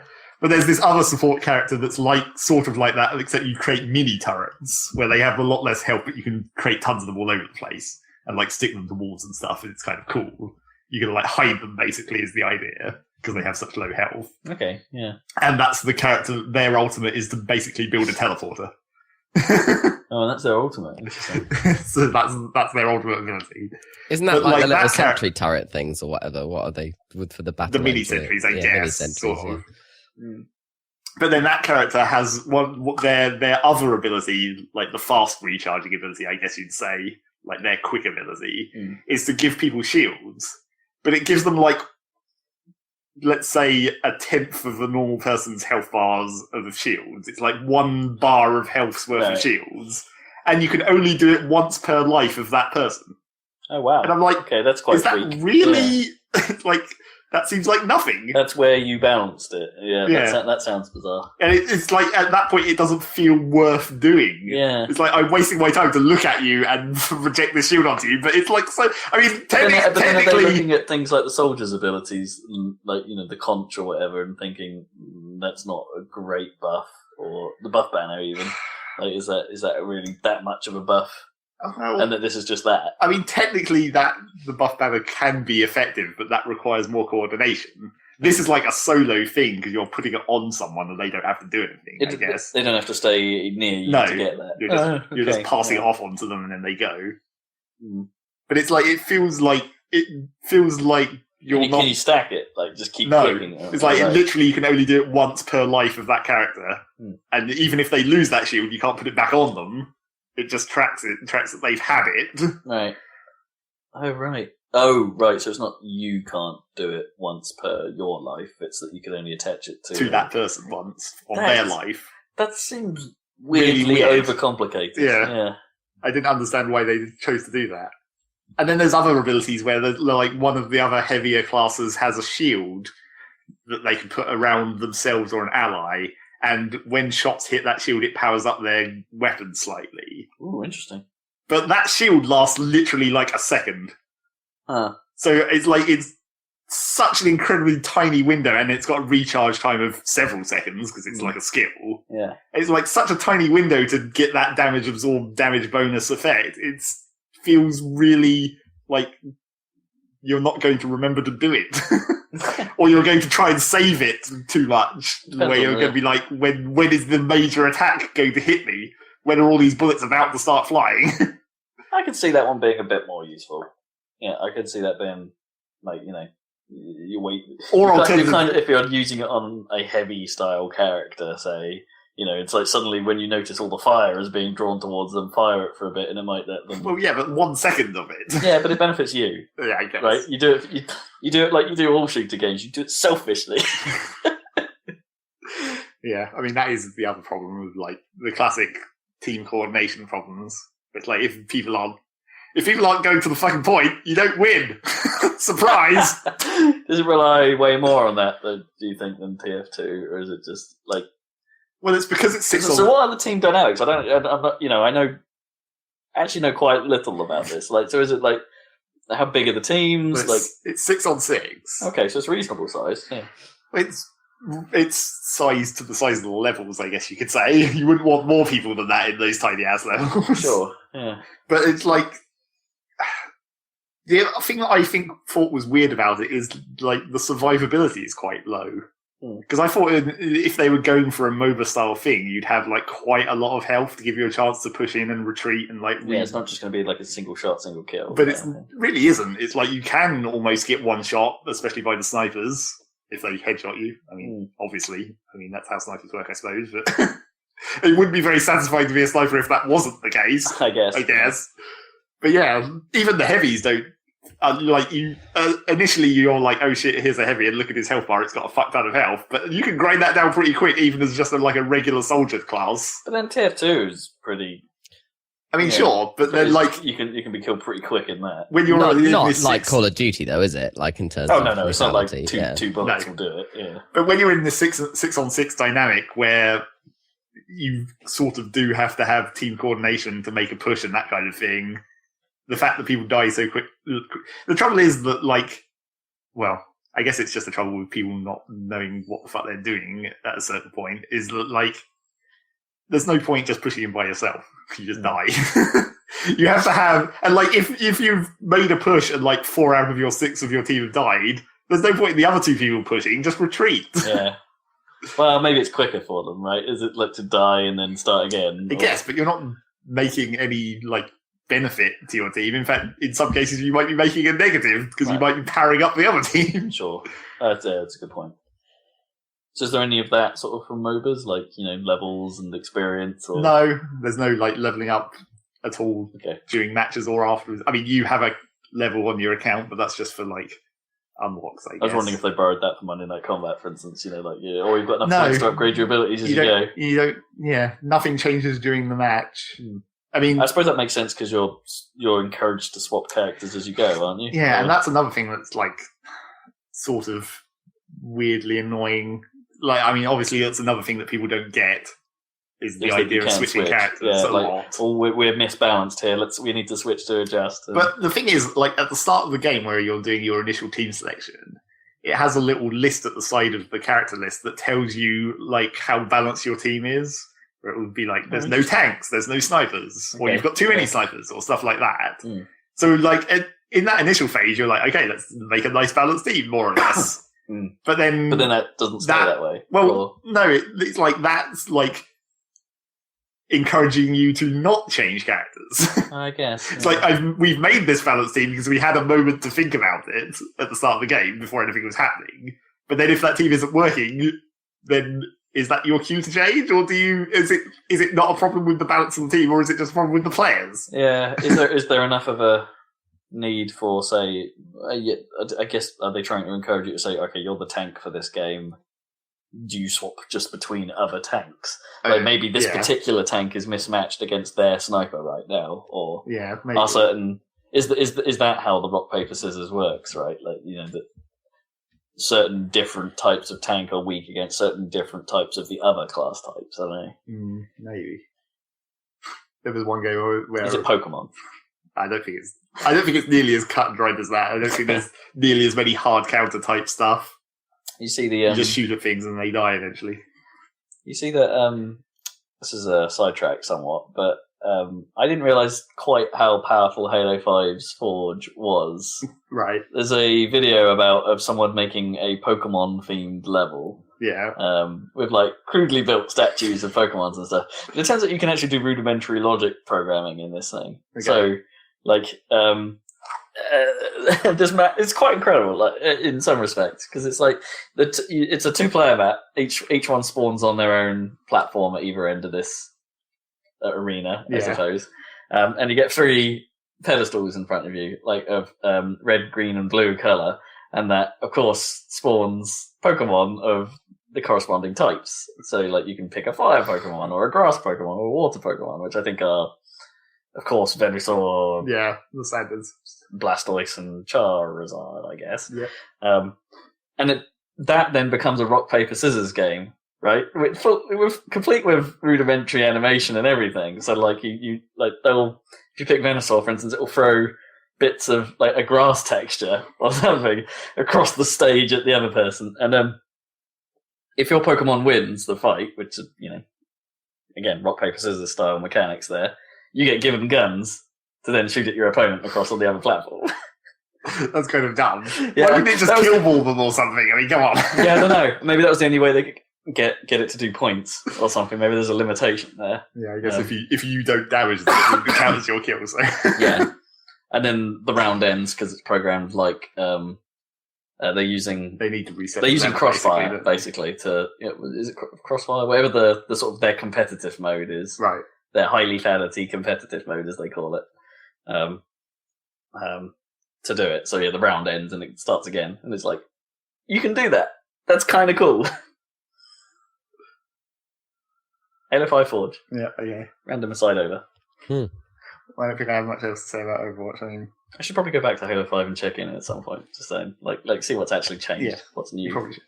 Are you going to try Overwatch, Rob, since it's an open beta or whatever? I feel like I should, but if it's only got a couple of days left, and it's like, and I'm in full-on Japan mode, I don't know if I'm going to get a great deal of time. So it's basically.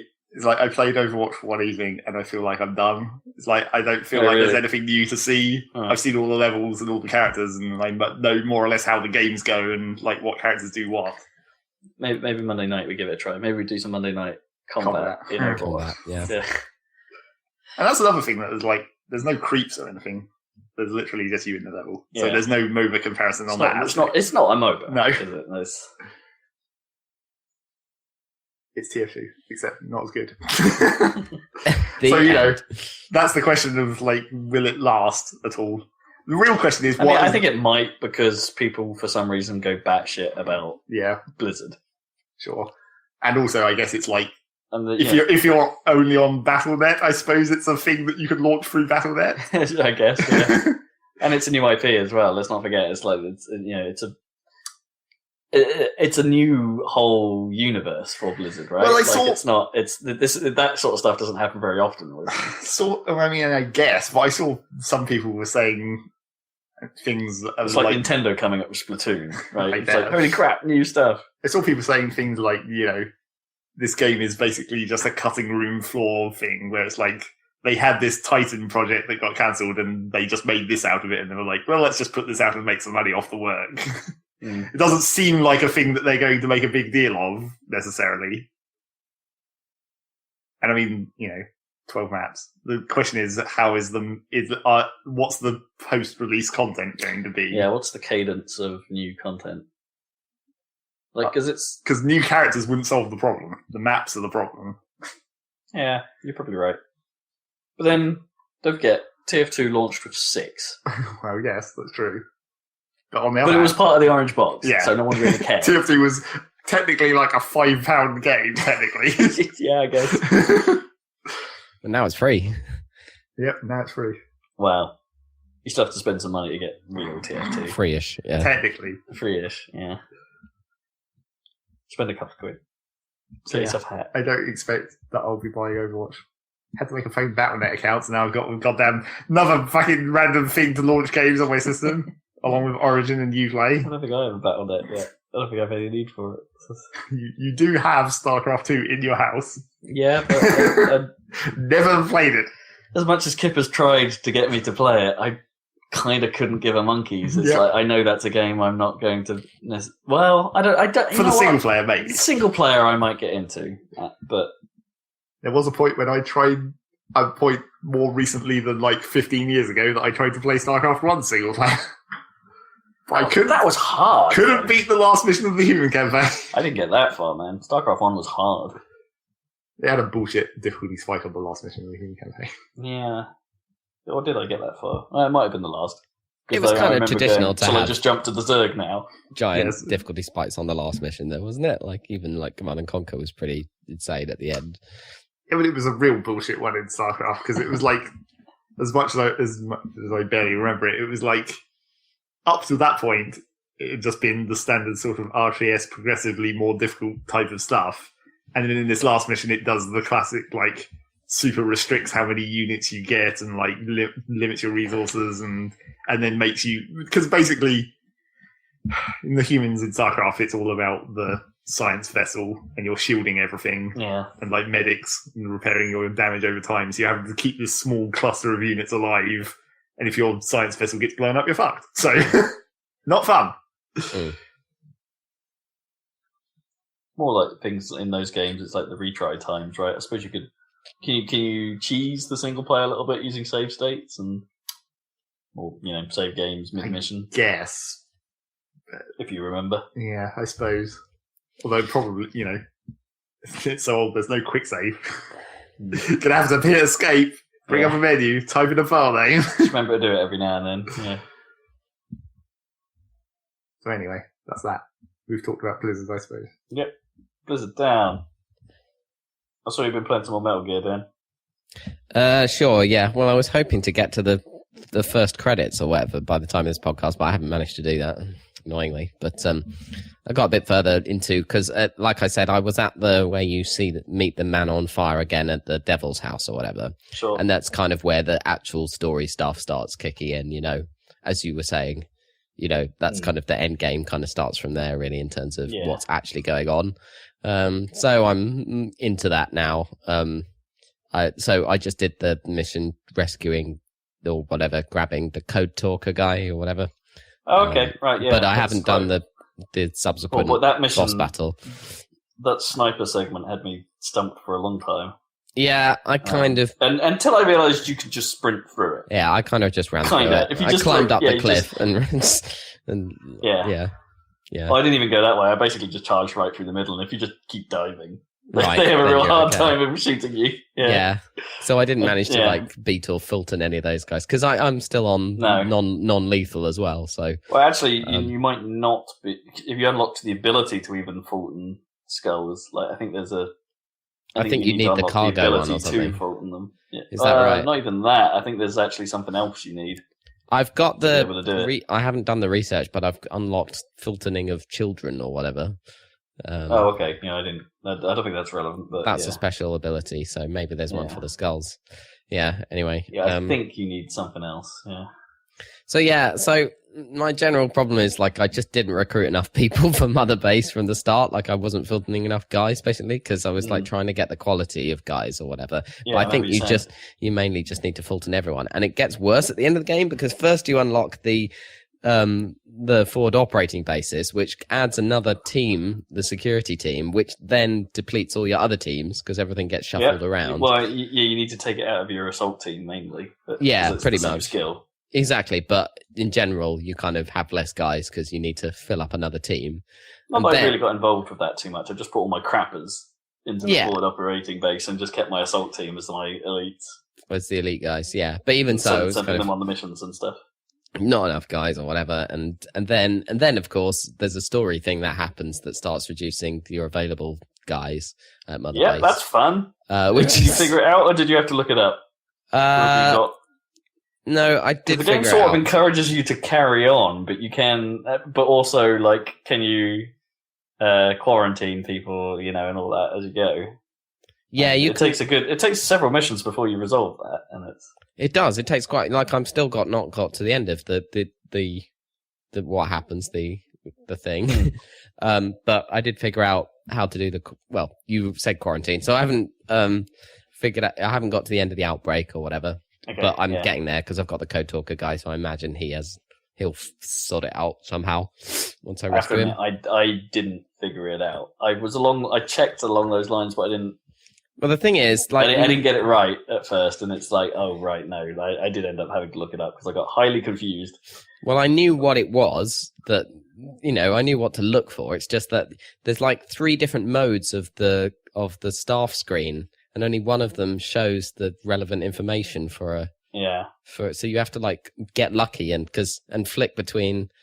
I don't know why there's 3 different views on a guy because one of them just shows them in a grid in a list, and one of them shows their picture bigger, which I guess makes sense. But then there's a third one as well. Anyway, one of them lists the thing that matters, and you sort of have to just look at who they put in quarantine automatically. The people with the symptoms, and then then find the correlation or whatever. But it's really annoying because the thing that they have in common is mostly guys from Africa, right? So, and of course, I only started like Fultoning guys later in the game, so all my dudes are from Africa and not from Afghanistan. So, which is really annoying. So now I've got like 200 people in quarantine. I lost. Well, I didn't lose. I don't think I lost that many. But I haven't lost them. But they are in quarantine or whatever. So, and it's also quite tedious trying to, because every time you recruit new guys or Fulton guys or guys just volunteer just based on your awesomeness or whatever, you then have to go through them like basically one by one, trying to quarantine them. I mean, it's interesting that they mess with it in that way. Yeah, but it's cool. It's very Metal Gear if you think about it, I suppose. Yeah, because they don't make it obvious. I mean, they sort of make it obvious. It becomes obvious a few missions into the quarantine segment, but at first it can really stump you, as it sort of did me. I mean, just because you know what the sort of thing the store is causing the problem doesn't mean there's a nice UI way to like press a button and solve the puzzle. It's not like even if you know you've solved the puzzle, you still got to do the work. You still got to do the work, which is very, very Metal Gear. And just that interface is just so complicated. Like with the forward operating base stuff, it's just too much stuff going on in that menu or whatever. You've got combat missions, you've got online combat missions. You just put it on the all staff mode and just start going down it, going check. Oh yeah, for that. But sorry, I just mean in general. Your iDroid just has so much shit going on in it. Yeah, there's a lot. You could spend so much time just in the iDroid, like sending people on. You've got online missions, offline missions, and I didn't really do any of the online ones, but I did the offline dispatch stuff because the online ones seem a bit ridiculous. Like you need stuff, you need a lot of stuff. Yeah. And even then, the resources you're going to win from them are probably only stuff from your online pool, whatever the hell that is. Exactly.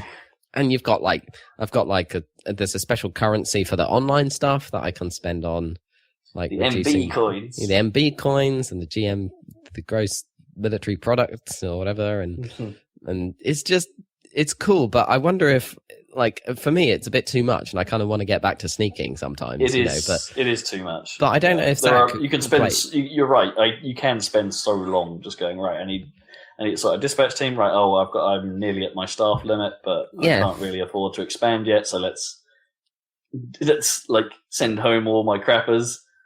Even though I'm not sure that maybe that was the best plan. Maybe I should have just waiting roomed them or something. I don't know. But like, I mean, I would just get rid of quite a lot of people. It took me a while to find the select. Obviously, I did once I needed to the quarantine, but the select, multiple things and do an action to reassign them one. Because it's after you realise like the bit of vocal that goes with quarantining people gets really tedious after a while. Because you were annoyed by what is it? The one in the field or something, like when you're scanning guys, that doesn't annoy me for some reason, but analysis complete or whatever it is. But the select unit staff assigned over and over again. That does get pretty annoying. That is really annoying. I mean, I like that voice actually of that like computer. That's perfectly fine. But that particular one is just like, oh. I think that's the same person that sings the theme tune. You know, when he looks at his watch and time passes, which is cool. By the way, I love it when they do that. Cool. But that sort of very Japanese in the background. I think it's the same person. Because the thing is, the singing, it does that very controlled UI voice. Yeah, I reckon it probably is. Because I never used the cigar in the game, but luckily they put it into some sequences, so you get to hear it and see it in action. just at random, like you'll land on Mother Base and then just have a cigar in the middle of a sequence sometimes. Yeah, it's cool. And the story stuff, I mean the sequences are cool. I mean he's still kind of a nothing guy, the Kiefer Sutherland kind of performance. Yeah, but it doesn't really matter. It kind of suits the character. There are plenty of times where you think he should really say something here. And he just says quiet. fuck all. Like if it was Snake, like Solid Snake, he'd be talking all the time. He'd be repeating what he just heard with a question mark. Yeah, exactly. 36 miles per gallon. But to be honest, like Big Boss, Focus SE.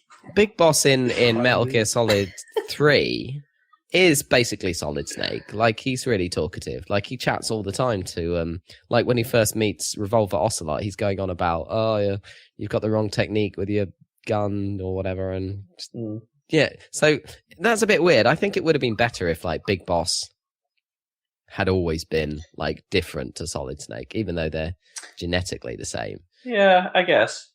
But keep playing. That's all I'm going to say. Keep playing. Yeah. Stuff happens. Shit happens. Yeah, I get it. You need the second. No, unfortunately, you need. I need the second ending to find that one out. Yeah. Okay. Yeah. And I pre-guessed that, by the way. I think we talked about that. Oh, you already know what it is. Well, I think we figured it out before I figured it out before the game even came out, or from the opening sequence. Because it's just, I mean, you forget about that opening sequence, but I mean, it's like, because there's that guy. Yeah, we should stop. Yeah, we should stop right here. Unless we're outside spoiler territory, we should stop. But I mean, come on, man. Anyway, yeah. Okay, cool. So I will get there, but yeah, I'm kind of annoyed that. So I was trying to get my Mother Base into shape, and now it's like totally decimated, basically. And this is the point where I need to research shit in order to be. But I mean, in terms of equipment, I finally got a Trank sniper rifle with a silencer, and that's pretty. It's pretty OP. Yeah. Now I can like the S rank shit now because it doesn't always work, that thing. I did try some of the hard mode missions using that thing, and it would quite often still alert people enough to make it a problem later. Right. Like they would notice that their buddies were being hit or something. Right. Well, it's good for like you still have to try towers. and get you still have to get the isolated guy or whatever. Yeah. I mean, and I also I got the D-Dog attack non-lethal attack thing. And that's Yeah, pretty it's cool, isn't it? It's really cool. It looks cool the way he brings out the. It's probably the same animation as bringing out the lethal knife, but it has like the electric sparks or whatever. Yeah. And he just runs over and I find that quite useful. You can sort of use that to take down two people at once because you can send him after one guy and the other guy goes, what the hell? And then you run up and get him before he starts shooting the dog. And that seems to work because it doesn't alert them to your presence if a dog suddenly attacks someone, which is pretty nice. Yeah. And a dog wearing a jacket. A jacket, yeah. And I'm wondering, I haven't tried, but I've researched the Fulton extraction one, so I'm wondering if I'm going to snipe someone from miles away and then send the dog to Fulton him. I never experimented with that, but that does sound cool. Pretty cool, yeah. So I'm pretty happy with the equipment stuff now, in terms of my non-lethal approach makes it quite limited anyway. It gets there, yeah. Yeah, and yeah, it's pretty cool. Yeah, and hopefully I'll actually get to the end of the first thing before long. I think the next bit is an annoying. You've still got a lot to do. That's all I'm saying. What really for the first ending? For not necessarily for the first one, but the rest of everything. Yeah. Yeah, you're not. No. There's still quite a bit actually, but. Why well, I think I have to do a boss I forget actually. Right. I think I'm getting a bit confused. I think that there's still. Yeah. Well, I gather the next, because I've just been like, immediately after you rescue the code talker, it's like to be continued, because clearly there's a boss fight there. So I'm imagining that's going to be annoying. So, because it's probably going to be, there's usually not a stealth option for boss fights. And it's like, well, I'm like a fully non-lethal stealth guy. I don't know how this is going to work. So I have to see. Yeah, what does follow that? So, Oh no! My helicopter has like flown into a cloud of. Oh boy! Yeah, that's actually the next mission is one of the low points. Yeah, for me. Okay, yeah, I bet you just have to get past the power through that shit. I imagine. And there's a hard version of it as well, which is nearly impossible. Okay, God damn it! I knew it. Anyway, if I can get past that, then I'll be fine. So. Yeah. Any advice? No. Rockets. Oh God, that's the problem. I don't think I have rockets and shit. I'm trying to remember. I'm trying to remember. There is a tactic for it that I ended up having to use, but I'm going to need to because I've never used rockets any. Wasn't it at the end? I think I needed non-lethal isn't going to work for you. Right. It's not going to be a particularly viable option. Yeah. Okay, that's fine. I don't think like killing bosses counts as kills though, so I think that's fine. I don't think you can even kill that kind of. I imagine it's skull guys again. I don't think you can even kill them because I think they just kind of evaporate or whatever. Like I don't know. The guys that attacked out of the truck earlier on, I don't think you can actually kill them. So I don't think it's a problem. I'm pretty sure I ran a few of them over and it didn't go against my no kills thing on the mission. So I'm really trying to remember how I did that mission now, but I think you're going to need fairly rockets. Powerful. Okay, that's the trouble. Bring rockets and get a highly upgraded assault rifle. My dudes, like, I haven't got any upgrades for any of that stuff, and all my R&D division is all decimated, so I'm pretty screwed. And also, the more I wait for things to upgrade, the more people die of the bloody outbreak or whatever. Oh man. Yeah. Yeah, you. Oh. So yeah, it's not good. You're in a predicament. Yeah. Yeah, it's pretty bad. Anyway, never mind. Why are they punishing me for playing the awesome way where no one dies? Oh. If you can get it, Gatling gun. I remember now. Gatling gun the Walker. Oh right. See, I haven't Put used a Gatling the Walker gun either. on the Walker. So the only buddy I ever really used is D-Dog and the horse. Well, the advantage of the Walker is there's no loyalty. Right. Oh, okay. Rating. Oh, that's so cool. You can just stick what you want on him. So I could just upgrade that shit and get the Gatling gun. Yeah, and that should work good. I'll see how I go. I'm not looking forward to it though. Boom. So that was Metal Gear. I might as well. I haven't got too much to report this week. Nothing particularly new. I carried on with Star Fox Zero, despite. Yep. I think I was overly negative on it, just because I am when I talk about reviewing style of games on it last time. It's it has flaws, but I'm still playing it, and I'm still enjoying it. It's great. It may not be Star Fox 64, and it may not necessarily be 100% the game I want, but it is still Star Fox, and it's cool. I have a fun time with it. I still have a bit of a beef with the vitriol against the controls that the internet seems to have. When they're perfectly fine in because you've played a lot of Splatoon and you've got it kind of covered. Yeah, I mean, okay, I've started noticing it does have some problems. Some people complain about the awkwardness of it, and I do accidentally throw bombs when I don't mean to. Sometimes, and I'm not quite sure how I'm doing that. Okay. I don't quite know what I'm doing with that. But there is actually there is one legitimate problem in that the Wii pads, Wii U gamepad, gyro can get off center somehow. So both Splatoon and this have the ability to press a button, or in Star Fox's case, it's click left stick, and it will recenter. So wherever you're holding the pad becomes dead center for it right now. There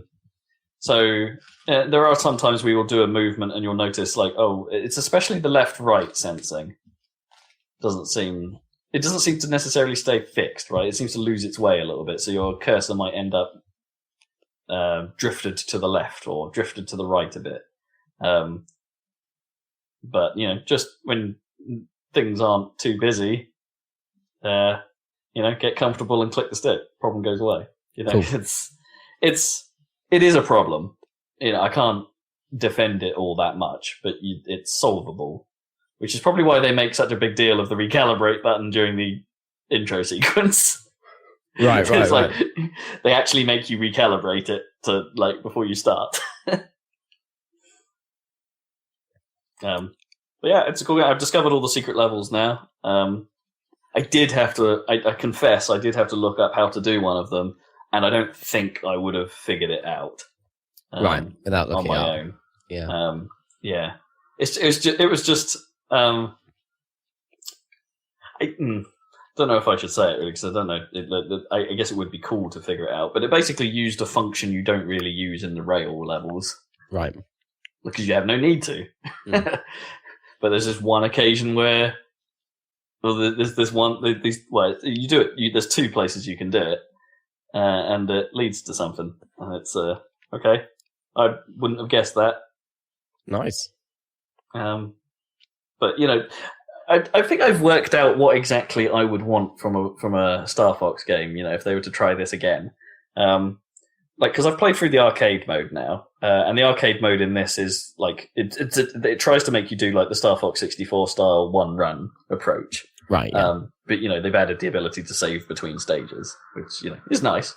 But it's that classic thing where once you've started, you have to commit. Something goes wrong on that stage, you're out. You have to do the entire thing from the start again. And it takes. I think you can play it in game time, at least level time. I think it's an hour and a half to run it, but it takes a bit longer than that if you're watching all the cutscenes and loading pauses and all the gummins in between and stuff like that. That would be I think it did take me maybe 2.5 in total of actual time. But yeah, I did that, and I actually, the sort of thrill of the route, that feeling that you got from Star Fox 64 was there. It's not, you've got to do it this one time, otherwise you've got to do the whole thing again. You only really get your only ability to retry is if you're currently holding 3 of the gold rings. That basically counts as a new life, but they don't bank. So if you have those 3 rings and you screw up, you lose them, and then you have to get it right the next time, otherwise you're out.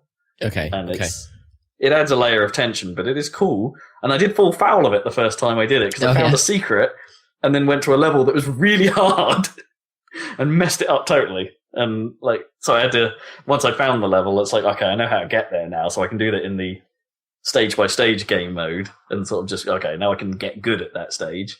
So if I then choose to do that route again, I might not suck so bad. Okay, I see.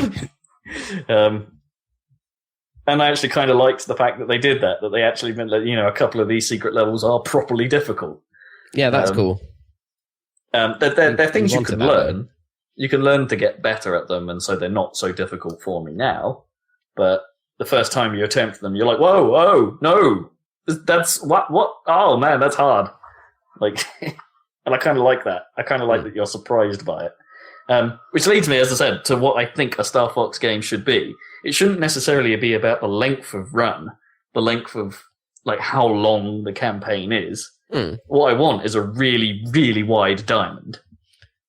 Yeah. So you want to? So it takes an hour to play for a run. Yeah, so maybe a run takes an hour. Yeah. But the possibilities within that run are insane. Yeah, that's what you want. Yeah, that's what. That makes sense. And there's a bit of that here. But even the bit that they have isn't as clever as what they did in Starfox 64. Right. Like, there's little details here and there that this is missing. Like, there were places in Starfox 64 where if you went a certain route, you'd encounter the character Cat, who has no point, but was there.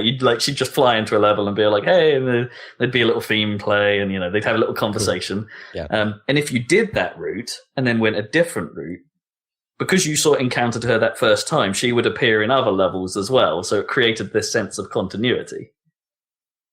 Whereas if you went a different route and played that same level, the level itself might be the same, but that character occurrence wouldn't happen.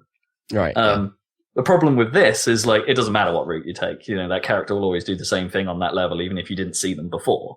There's, the sort of continuity of your path isn't quite there. So I kind of want to see that, but actually make it matter. So, you go some route and do something. So when you next come back to a certain point, maybe the mission is different in some ways. Yeah, that would be cool. Because of your previous actions or because of what you've learned. Or, Starfox 64 did that to some degree. We've talked about Venom and how that was handled in Starfox 64, where if you took one route, the level was totally different from how you took. And I just want that. I want to mess around a bit. I want it to be like the nearest equivalent I can think of is the map from Outrun, with all those splits and all those routes to get places. Yeah.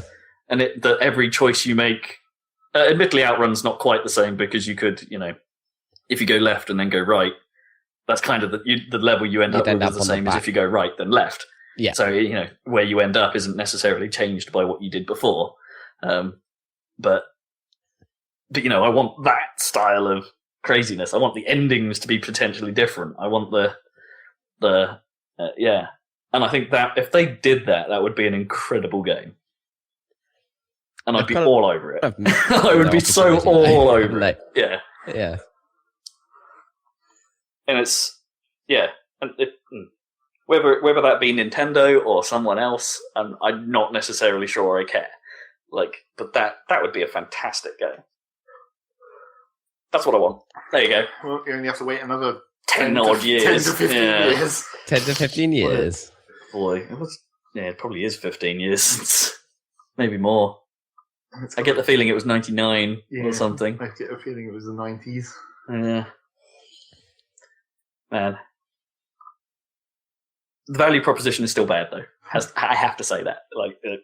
I haven't even started playing Star Fox Guard, which I intend to do this week, maybe. But I've had a pretty good time with it. I'm satisfied. Not 50 quid satisfied, but satisfied. Somewhat satisfied.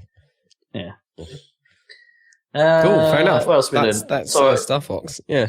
Starfox Zero. Yeah, I did the proper ending. Well, I say the proper ending. I did the first ending of The Witness. Yep.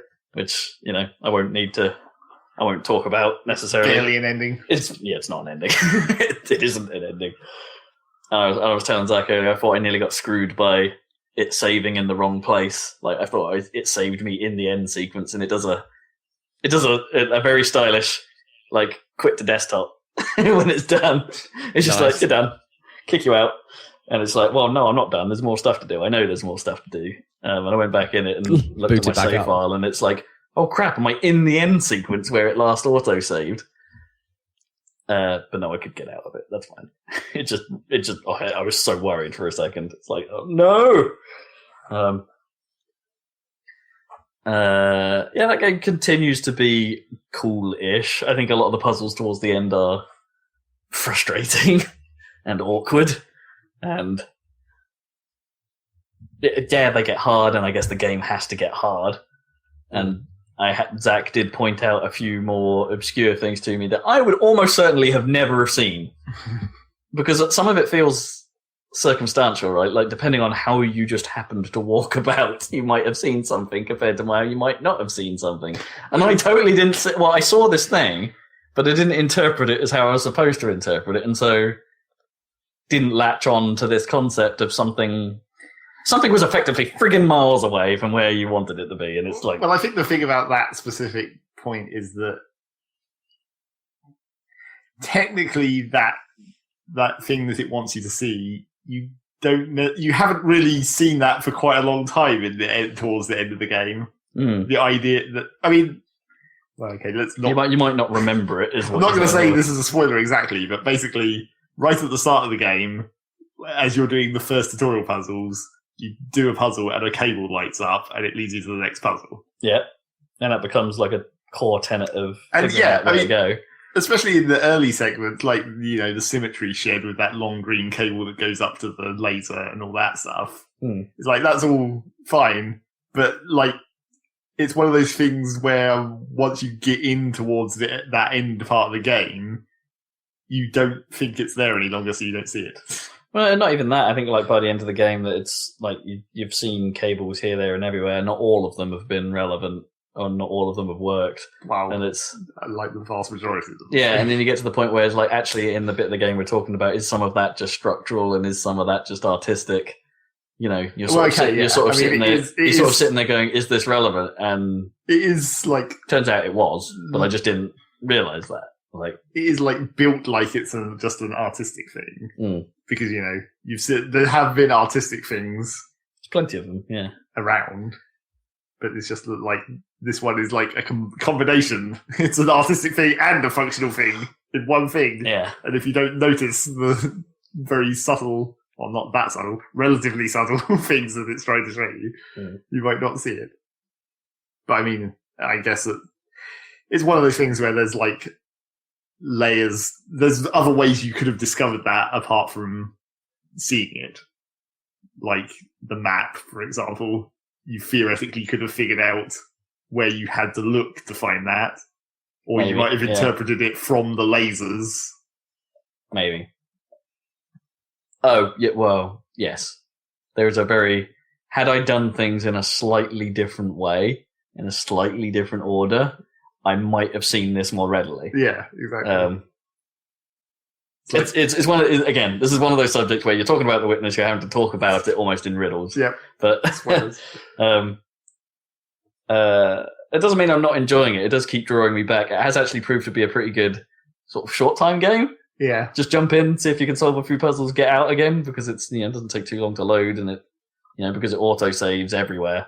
You don't have to worry about reaching certain points and stuff like that. It's yeah. And, you know, that whole theory of the subconscious doing something in the background, like when you come back to a puzzle and you solve it in an instant, like when you've been staring at it for ages before, that is totally real. And weird as hell when it happens. Yeah, it's a cool game. Yeah, there's no way of getting past it. It's a cool game. It's just, I think it's like me with all puzzle games. I dislike them more as they get hard. Right. Because hard puzzles aren't necessarily fun.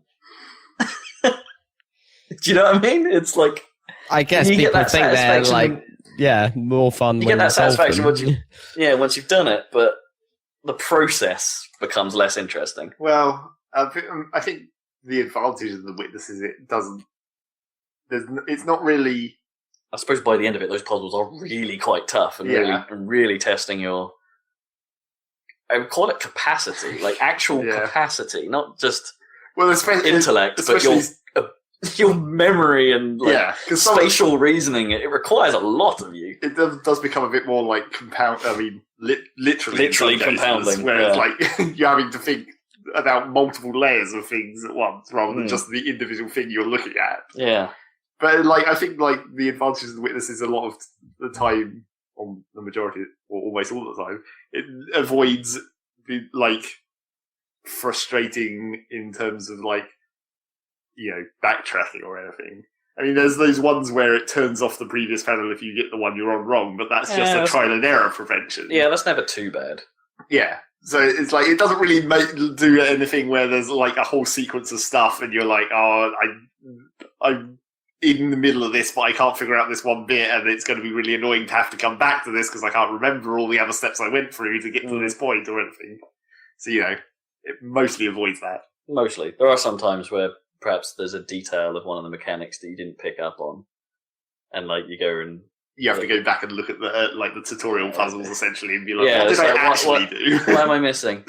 Interestingly enough, a mate of mine briefly saw the puzzles at the start of the game, the white-black dots, and made exactly the same initial reasoning that I did. Well, I see it's wrong, but he made the exact same initial reasoning. I see a lot of people saying stuff like you have to split them, but not realizing it's area splitting. They think it's like the first puzzle in the game, literally the first mechanic. Yeah, it's like they think you just have to split them, not split them into areas. Yeah, it's like you just have to go through. Oh, I see. Well, keep them all separate. Go through the lines that are next to each other or whatever. Yeah.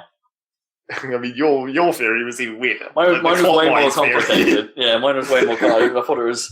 I guess, is it a spoiler to give an incorrect solution? Well, it's in the video.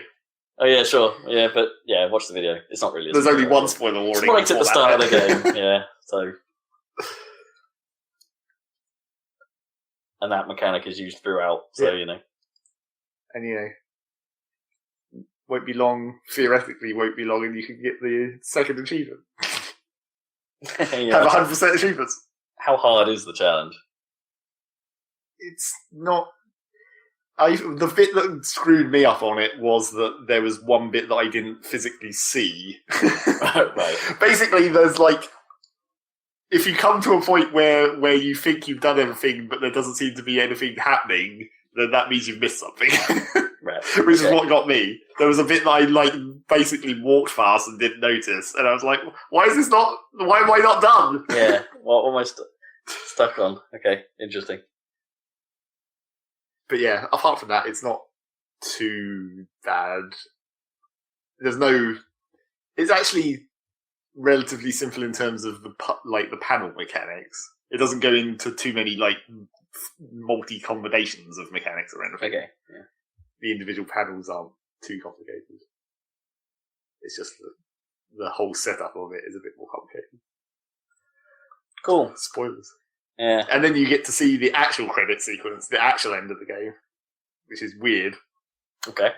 Looking forward to that. And that's why you actually need to see that, because that's why I still was hoping that you'd get past the first ending and the challenge and all that stuff. It's inconvenient that you have to get so far into the game to see this thing because it's weird and sort of awesome. Weird, certainly. The game has I think the way that you get the first not an ending could be too misleading for people, right? I get the feeling that that's a little too heavy-handed, that it's a little you've hit the end, game's done. Yeah, and then it quits. because there are bits of that game where that are genuinely hard to find. Yeah. And I do wonder how many people even find the challenge, because I haven't yet. I haven't got to it. Oh, technically. I mean, you're basically there. Oh, okay. Right. After I showed you how to get into the game. Yeah. I just... As I said before, I don't think I would have spot that myself. Well, you knew... Or I wouldn't necessarily have had the patience to look at that particular spot. Well, you knew that the caves were there, and you knew that there was the challenge because it's an achievement. Because it's an achievement. I knew that it existed, and that I've heard enough about it that I was... vaguely, I've heard the word. But I mean, challenge, I guess if you hadn't even heard that stuff, you had found the entrances to the cave beforehand, and you knew that you could get into them from here. But I do wonder how many people would have cared at that point, right? Oh, maybe this was an option that I didn't need to do. I mean, I've finished the game now. I've beat the game. I'm done. Well, yeah, I guess. Yeah. It's just it's because I'm 26, 27 hours of gameplay at this point, and it's I think it's a pretty reasonable thought for someone to go, I beat the game, I'm done at that point. I guess. Well, the trouble is that, the way that first ending does just dump you out to desktop for a start. I mean, that's one of the ways that it looks hella final. But also, like, there's no... It's classy, though. I do appreciate a dump to desktop. There's no, like... Well, there's no, like, score or anything. There's no summing up. It's just an art thing. Apparently it doesn't do that in the console versions. What, quit the game? I imagine it probably doesn't. In the console versions, it literally just starts. Well, yeah, sure. I mean, it creates that save, doesn't it? Yeah. It just starts again. Yeah. But it's just like, you know, that would fool people in some ways, but also, like, the way you don't need to get all the lasers to even get into the mountain. Sure. That sort of infers that you don't need to do everything. Yeah. And doesn't necessarily imply that if you did do more of it, it would lead to more stuff. Yeah, you could argue that that's misleading, but... I wonder why you did make that choice. Why is... Oh, yeah, no, why. Sorry, yeah. It'll become even more obvious once you actually get into the mountain stuff. Right, okay. And the actual ending. Okay. Cool. Witness. Yeah. The Witness. Pretty great game. It's going to be one of those hallmark moments of the year. Yeah. Okay. Well, you know, it'll be game of the year and we'll be like, The Witness. And then we'll remember. It's almost certainly a candidate. Sure. Like, at what level, I don't know yet. But, it's probably not going to be a game of the year fight, Ken, that I wouldn't afford. Yeah, I don't know at this point. I don't know. What else you got Compared right to some now? of the other games that should theoretically be coming out this year. Yeah. I mean, and what hopes have we got penned on, like, things like Zelda? And I'm not sure there's much else that's come out so far that I would necessarily say is on that level. No. I mean, there's a lot of hope for No Man's Sky. Sure, yeah. But that could be... We've got Horizon, and, Uncharted 4 has just come out in some places, and it's... That could be amazing. I feel like No Man's Sky could be in exactly the same boat as The Witness. It could be an awesome game, but it could be, like, just a very focused on, like, a very narrow thing that will, in the end, not be able to fight in a Game of the Year type situation. Yeah. I hope PS4K comes out this year, because I do want to get one. So you could just have a PS4. Well, I want to get a PS4K, but now that I know that that's coming, yeah, I want obviously, that one. Yeah. So it's I hope that comes out soon because I want to play me some Uncharted. Yeah, me too. And Horizon does look interesting. Yeah. I may not be the biggest Sony fan, but Horizon does look pretty cool. I'm not. I notice I'm already not calling it its full name. No. Screw that. And also, like, I guess we still don't really know what that game even is, really. Yeah. It's probably an Assassin's Creed / Far Cry style game with dinosaurs. If anything, it's going to be more Monster Hunter, right? Maybe. Not necessarily mechanically, and minute-to-minute gameplay, but like maybe structurally. Maybe. It's a big maybe, but yeah. Because they always made a big deal about hunting in games, and it's never actually been a big deal. No. Whereas in this, it could be, or maybe they just wanted to show off how fancy it is. And I don't think I've actually been playing a great deal else, really. I'm still pit crossing, and I'm still playing Layton on my 3DS. I wish there was less dialogue in Layton. I think I said that before, but there's a lot of dialogue in that game.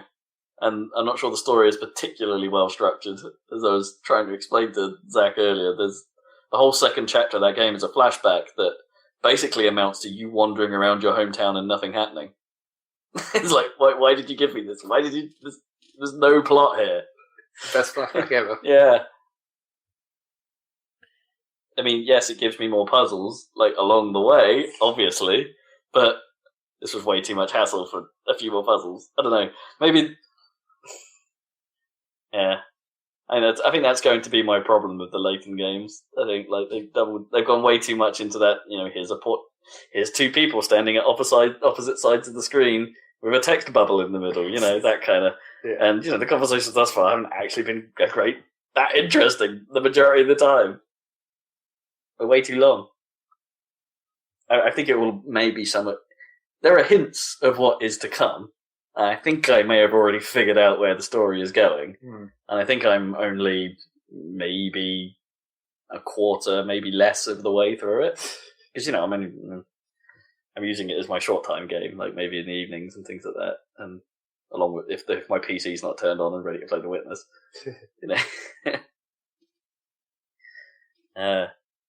Yeah, so I'm playing on with that, and I really can't remember what much else I've really tried or done new. Bit lame. I've got. I do have copies of Quantum Break and Rise of the Tomb Raider to tackle at some point. Yeah, not for a while though. Games of no, not for a while because, man, the podcast schedule is going to be a bit messed up. There's no avoiding it because. So when are you off? I am off May 15th, which is next Sunday coming, not tomorrow. Okay, yeah. Or today, depending on when I post this podcast. It will, and then I'm out for a good 2 weekends, I guess. I think. So that weekend, it might be okay. No, it's that weekend's obviously out, and then the following weekend is out, and then I might be back the week after. So we might actually only lose 1 weekend. Okay. So the 28th and 29th might be possible then, or whatever, that weekend. Yeah. Cool, because the following weekend I'm in Paris, so... All good. Okay. The opening is there. The window, yes. So there'll be a 1 week delay on your next 1 week podcast. delay. And we're fucked for videos. Well, yeah, because I'm the only one that does it. You guys should just do... Zach should just do something. Yeah, I'm thinking you just need to do something. But then I'll need... Don't worry, I can give you access to things. That's not a problem. I'll need video editing capabilities and set up access to the YouTube channel. Somewhat like other stuff. Recommendation, sort of. There's a bit of software that someone I know works on and is quite a professional bit of kit and is now actually free, called HitFilm 4. It's like video editing software. Special effects focused, but can do everything we do, and it's free. So that might be an option. Top tip. Because apparently the version of Premiere I have on my computer is ancient and fucked. So I'm pretty sure that's true of new versions of Premiere. It's still fucked, but it's fucked even in worse ways than the new version. Yes. Yeah, no, give it a shot. It's supposed to be pretty good. I haven't used it, so this is a baseless recommendation, but it is supposed to be pretty good and free. Cool. So, listeners, look forward to some videos made by Zeg, or what do you call it, compiled by Zeg. I want to see what happens. Maybe I'll just stream through my Twitch channel and use the YouTube upload because I'm lazy. Who knows? That works too. So, watch out for that. And maybe you'll be better at posting them to the actual Happy Salad page because I'm terrible at that. I still don't know my login for the actual Happy Salad page. We never fix that. Oh boy, we can sort that out. That's fine. Sort this shit out, listeners. Don't worry. Admin. So we'll be back in 3 weeks. Is there any requests for Japan? Like, what do I need to do? Oh, I'm absolutely going to Super Potato. Sweet. I'm going to check that place out. Are you going to the Ghibli Museum? Oh, that's a good shout. That's a good shout. That has crossed our mind. Cool. I don't think I've seen that many Ghibli films. Ah, okay. You should. I think I've seen Laputa and yeah, maybe I should. I've seen Laputa and Howl's Moving Castle, and you've seen Spirited Away, right? I think I've seen the second half of Spirited Away. Okay. I'm not sure I've seen the start of that. Well, I haven't actually seen My Friend Totoro either. Yeah, My Neighbor Totoro is really, really good. My Neighbor, sorry. Yeah. And although it's a children's film, but it's brilliant. Princess Mononoke is amazing. That's a bit more violent. There is a dark edge to a lot of the Ghibli stuff, and the Laputa's a bit like that. It's all fun and games until the last 20 minutes or so, where things get real dark. Right, yeah. Yeah, several hundred guys just die in seconds. This is Japan we're talking about. Yeah. Straight up die. Yeah, I should do that. I should probably watch that on the plane. Yeah, that would be good. That's maybe a bit get rude. you in the mood. You won't even use your new DS or 3DS or whatever it is. Well, I am planning to get a great deal of sleep on Right. the plane. I think that's the best way. I have a plan to basically not sleep as much as possible the night before. Okay. And Get lifted to the flight, and then spend my entire flight as asleep as possible. Sounds good. To hopefully try and reset my clock, because apparently this is the bad direction, isn't it, for jet lag? I think it's the bad Going direction, yeah. Yeah, I think that's right, yeah. Good luck. They'll be like 8 hours ahead, I think. So is it 8 hours? Blimey. Yeah, that makes sense. Yeah. Coolio. Well, yeah. But Gnome did like decree, like if I was going to play a game on my DS, like she did say like you should start playing Zelda. And it's like I just like randomly looking at all the options I had. It's like no, Zelda's your flight game. Okay. Have you got that one? Okay. That? I've got Zach's copy. Oh right, okay, fair enough. Surely the more appropriate one would be like Theatre Room. Oh, maybe play all those Japanese musics. Yeah. Zelda's a Japanese game. That's true, but it's much less obviously Japanese. Well, yeah, it'll be well translated, I guess. Bravely Default. I don't know. What's Japanese? That's true. I could probably play the demo of Bravely Default at least before getting into the real game. Yeah, freaking Fire Emblem. There's a point to Hunter. that. Oh god, no. Oof. Yeah. I don't fancy the idea of that. No. You try to demo that and see if I was right about how completely fucking impossible it is to control. I wonder if it's like, but I'll have an advantage, right? Because I have the new 3DS, and apparently it supports the nub. Why, if the old Monster Hunter games support that? I think they might. Oh, that's a good point. Actually, I don't know. Maybe they patched it in. I thought the last one they did supported it. The last one that actually came out. I mean, there's probably was it one of the three Ultimate Try Mega Hunter Comrade. The re-release. Yeah. Three. Yeah. Try. Maybe. Who knows? Yeah. Or was it 4? Did they make a 4? I think 4 was the one that I played the demo. Well, maybe it's 4 then. 4 Ultimate Friendly Edition. Any other Japan requests? One of my wants, I think, is to bring back a ridiculous English T-shirt. I hope like the classic one, was it huge, massive, awesome want? My favourite one was always the rainbow, with the 3 hearts, and it just says, I hate myself and want to die. Yeah, that was a good one. Wasn't there one that was...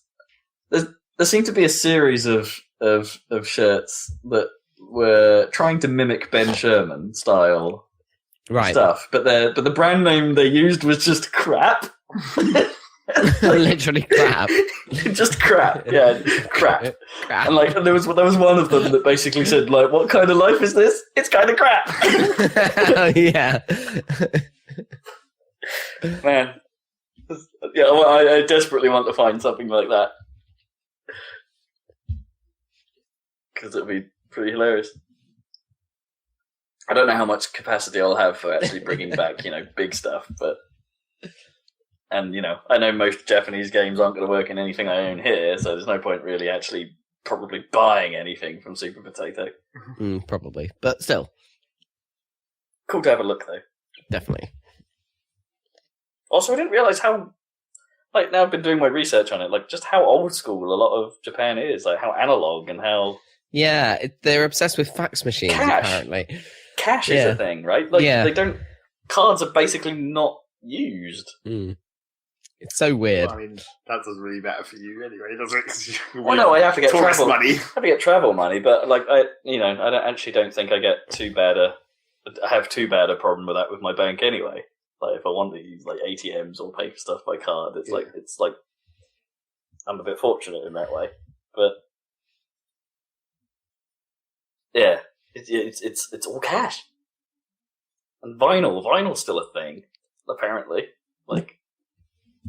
And they still use CDs massively, way more than we would consider CDs being a commodity. That's still massive to them. And it's really weird. You'd think it'd be the home of technology, but they still embrace the physical. Take your leftover stack of blank CDRs with you. Yeah. It might explain, some of why Nintendo does what they do. that whole toy comment from a while back. Anyway, yeah, probably. Japan will happen. There'll be a lot of Japan talk next we will hear all of it next time. So catch us then. Sign us off, mate. It's time for the end of the Saladcast. Thanks for listening. Catch you in 3 weeks. Time for pizza. God, this was long. Bye. It felt like it.